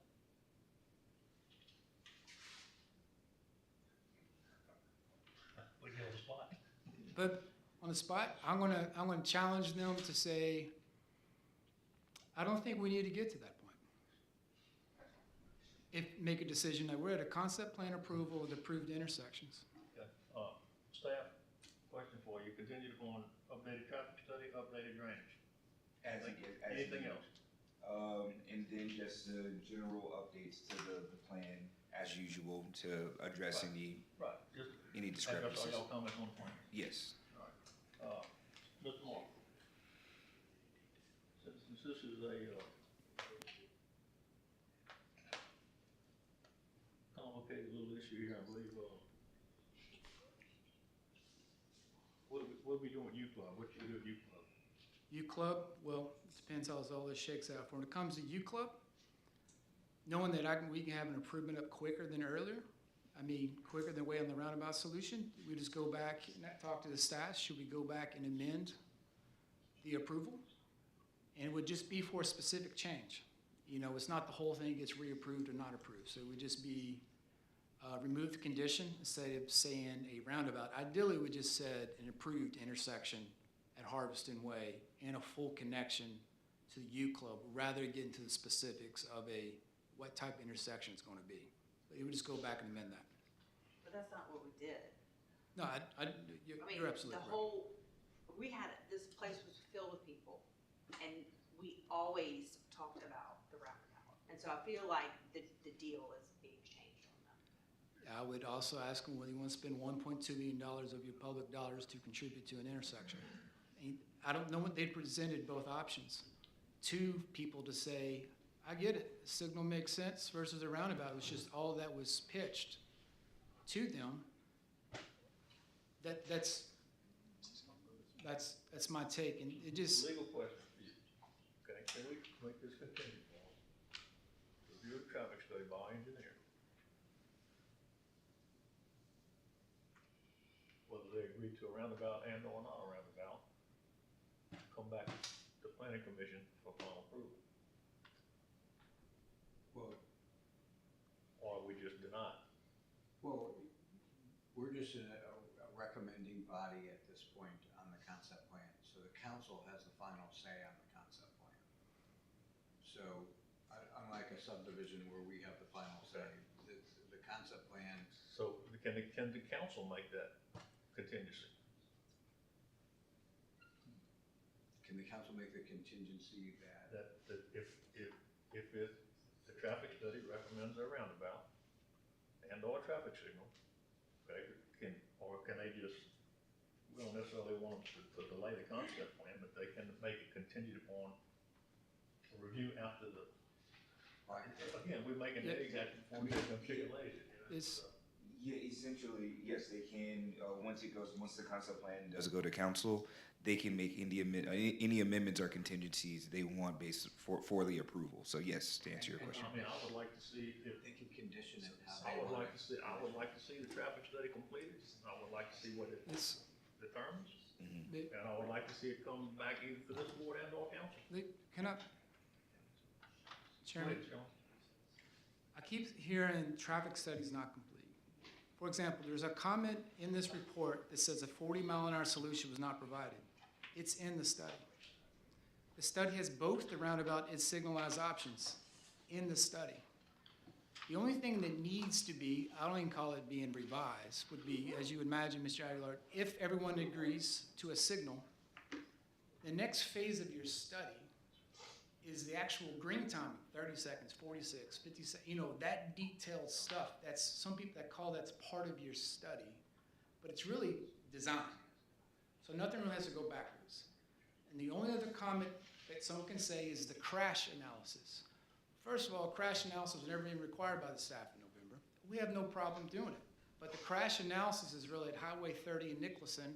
Well, guess who's in charge of that? DOTD and MoveBR.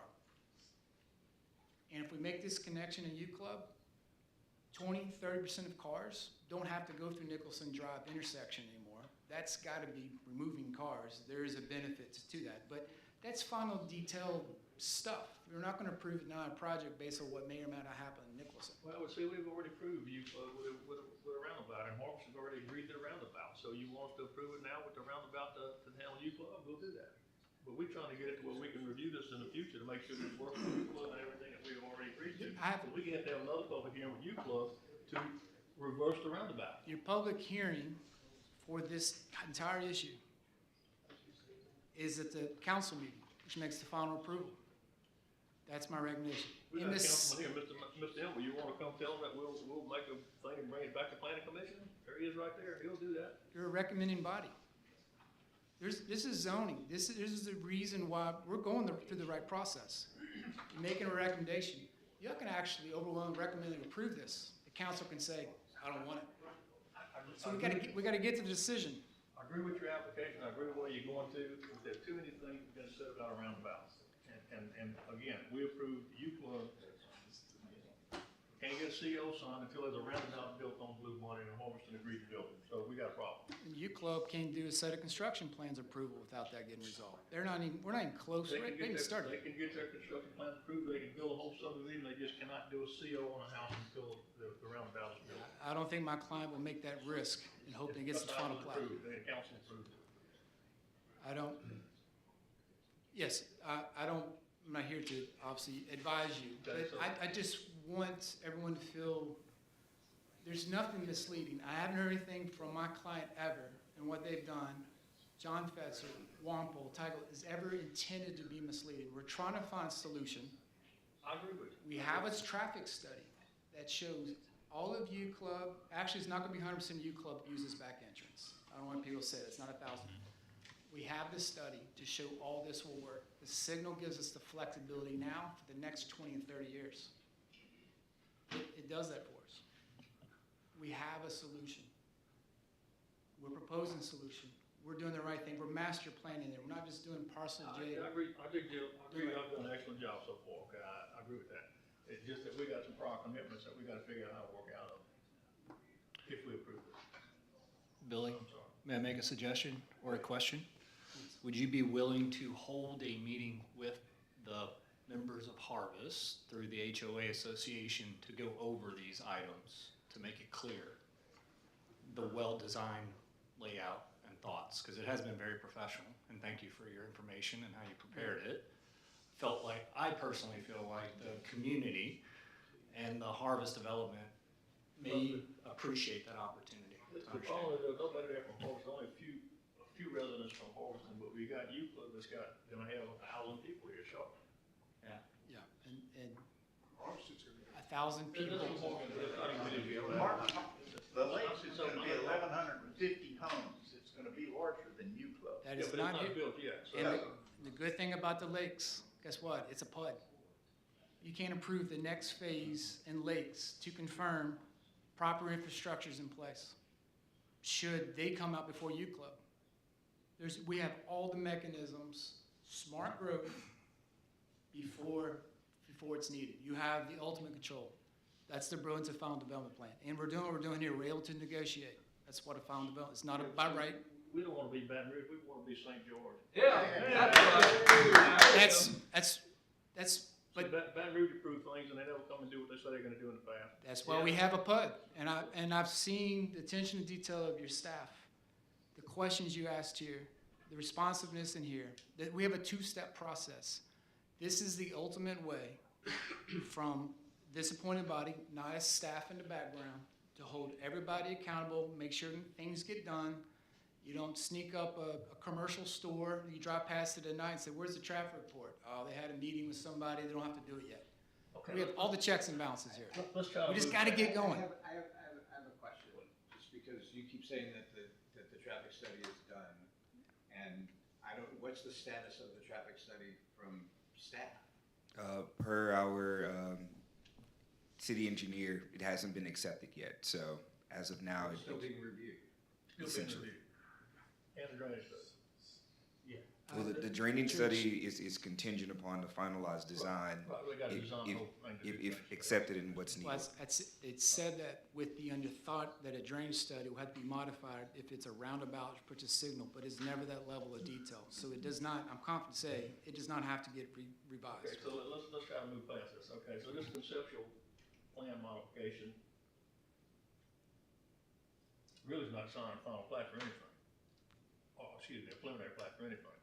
We just deferred the preliminary plat that's gotta get approved based on what happens here. Yes. So we really don't care if they change this conceptual plan, but if it ain't done right, we just not gonna approve the preliminary plats, correct? Yes. So, I say we approve this conceptual plan based on the traffic study being approved. Of course, the drainage plan ain't gonna be done until they build some construction plans, so there's nothing to build You're just construction plan on, recommending. because we're not doing a preliminary plat. You're just recommending approval. Right, recommended approval. Because the council has Right, final say. right. Can I comment or question on the drawing? Well, so, Commissioners, what's y'all wish? And again, listen to what we're saying. This concept plan is a revision of concept plan. I got that good preliminary plat. I got that good construction plan. Really don't have anything to do with anything, to know the truth, except we wanna know this traffic study is gonna require a turn, roundabout and or traffic light. But And that's a determination that is ultimately made by the Like city our engineer. Traffic engineer. Mhm. And our traffic engineer, from what I understand, has not approved it yet, and I've talked to her yesterday about it. Yeah, it's still in review, yes. Until I hear what she has to say about what is appropriate and what satisfies what we're looking for from the engineer, it's hard for me to make a recommendation. I agree with you, Here, here. Do we have a timeline on when she's gonna make a call roundabout versus signal? That would depend on, I guess, what the last exceptions were with the plan itself, and that I'm not 100% sure on where it left off before it got here. So it would truly just depend on what notes or comments were made to be taken before she's gonna be able to accept it. So I can't give you a real timeline. This is one of those, just kind of depends on what changes or edits are needed to be made based upon what's being submitted in at the time. Mrs. Sherwood, have they sent you any comments, any questions about the traffic study? I received all her comments, we received all of her And you've comments. answered them all? I've answered them all. I believe that I have, I'm willing to repeat, but it's not we gave a study that just said signal. We have that, so it's, and I'm just, we gotta, I think she has enough time to fully get into the front of the council meeting and clearly state what they want, don't like, the pros and cons, you've heard my Right, side. but the council wants our recommendation on what we think. And so I can't say, I give my recommendation when I don't even know what the traffic engineer's gonna say. Here, here. And I keep saying that I feel misled at that U Club, because that's all we talked about was roundabouts, never a signal. And and you guys were doing studies and things, seeing, one thing versus another, while we're having these conversations for U Club. And I will ask again, are you willing to meet with the community of Harvest to go over some of this detail? If the HOA is willing to set it up? Absolutely. U Club and Harvest and the lakes, the preserve Preserve and U Club would all love to meet, to hear why they are now saying we're not gonna have roundabouts, when for 10 years we were, every drawing we saw. But that's what he's suggesting, that if the engineer says, look, we're gonna go with the traffic light, allow the developer to present it to the subdivision to say, here's why. And if y'all are okay with that, that's what he's saying. It's, will the developer be willing to have a meeting with those 3 different areas to say, here's why, or, here's what the engineer. Separately from the public meeting that everyone has notice to be able to discuss all at once in open setting? I just want to make sure that there's still going to be an opportunity. But I don't see a reason why my client would say no, especially when the majority of the people that are there or people that are part of the developments they created. So I don't, my only concern is just if the HOAs are uncooperative in accommodating timelines and constraints, that have a way to drag this out. I'm not saying that, it's not just do 60 days to go have meetings, when my feeling, the process is this was a public meeting. Yeah. We're gonna have another public meeting notice. They have almost 3 weeks to get prepared, should we stay on the agenda for, I believe the next meeting is March 24th. All the proper notifications. There is at least minimum catch-all of having that public setting, everyone to hear everything all at once from the same concerns. So it's not a no, I'm just concerned about the time frame, and then perhaps maybe as a part of that process, we commit, because they're not within 300 feet of this, that we make sure we send out notifications to the HOAs, Lakes at Harveston, show that we did that, Preserve at Harveston, and U Club, to make sure everyone's properly aware and not relying on the notification be within 300 feet of radius. They're all aware of the March meeting.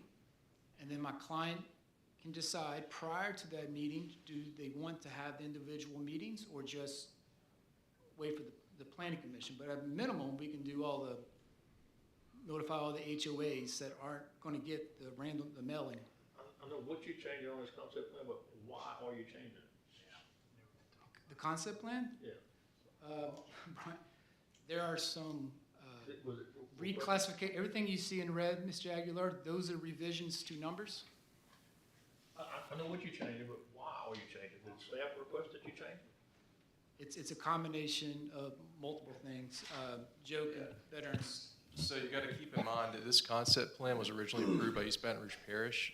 And so when St. George became a city, adopted their own UDC, y'all also introduced a new checklist. We had to go through that process of updating the concept plan and getting it up to date with y'all's current UDC. So a lot of the changes you see it's nothing new necessarily. I mean, there are some new things, but if you compare this to what EVR approved, majority of the things are the same. It's just that we had to go through y'all's checklist, get everything up to date.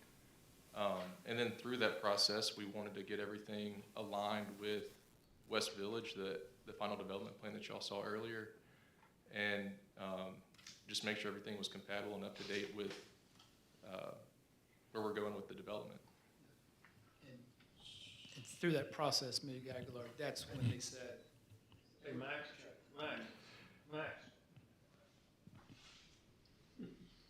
Not you, I need a drop back.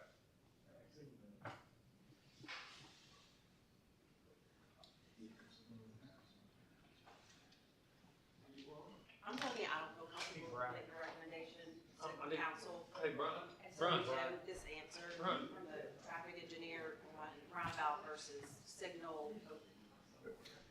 How do you feel about a deferral for 30 days as opposed to just out and out, not getting approval or a recommendation? Nothing would be better. The things highlighted in red that they changed, did we request those changes, or did they have to change this conceptual plan? Is it mandatory to change it?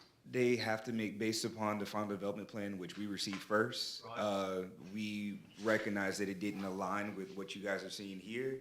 which therefore in the changes that they did make aligned so much that it was a major change, which is why the concept plan had to In order to be. meet the ordinance, they had to change the conceptual plan to meet the ordinance. Yes. Answer my question. I'm sorry, sir, thank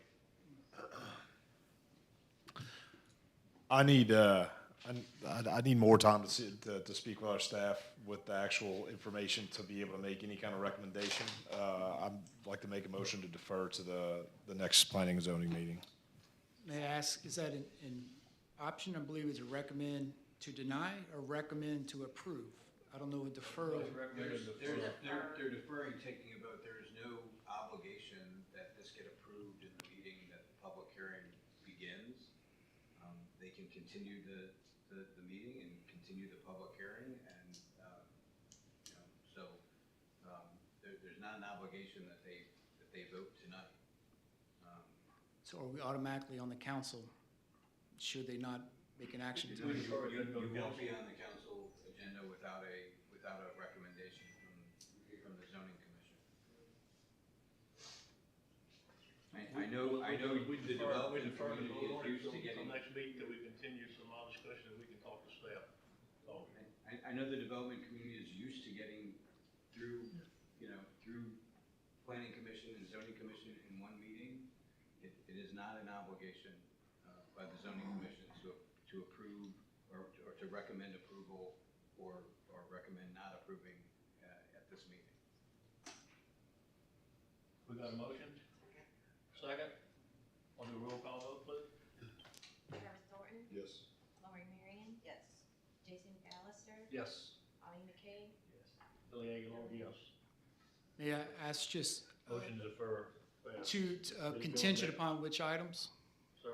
What do we need to address in order to come back in front of this? We want to hear some more about traffic. We want to talk to our traffic engineer. We want our traffic engineer to make a presentation to us and tell us a little bit more about traffic.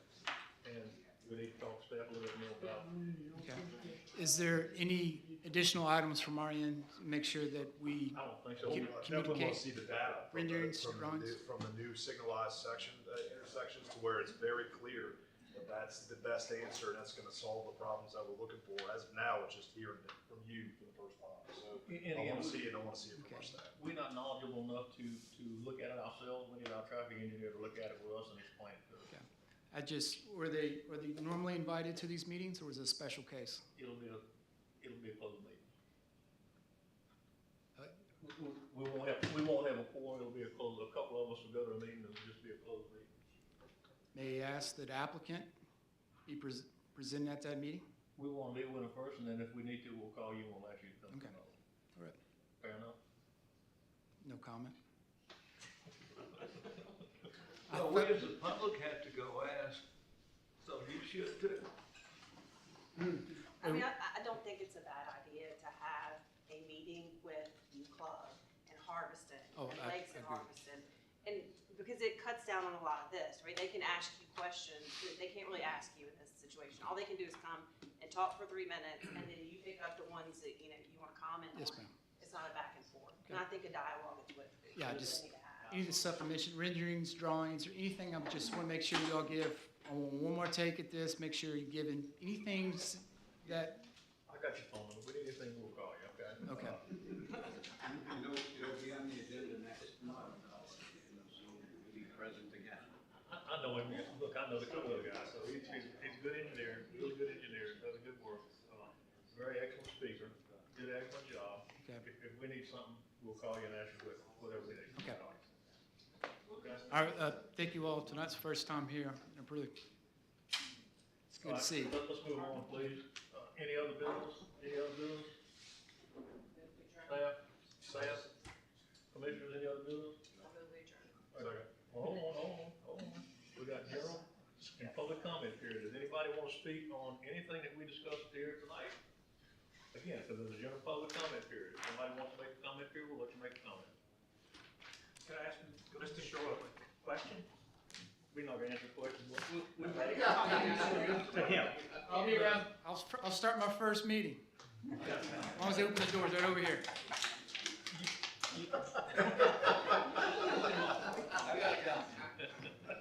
You can ask us a question, we'll try to answer you. I'll have time. Mr. Sherrill, thank you again. Monty McNutt, 14925 Currency Drive, St. George. Y'all made a good decision. It just took you an hour too long to do it.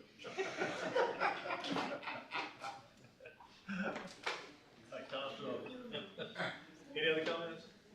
I'm not gonna step up, but I'm just gonna say that you had 3 people step up and talk about drainage, and that kinda got lost.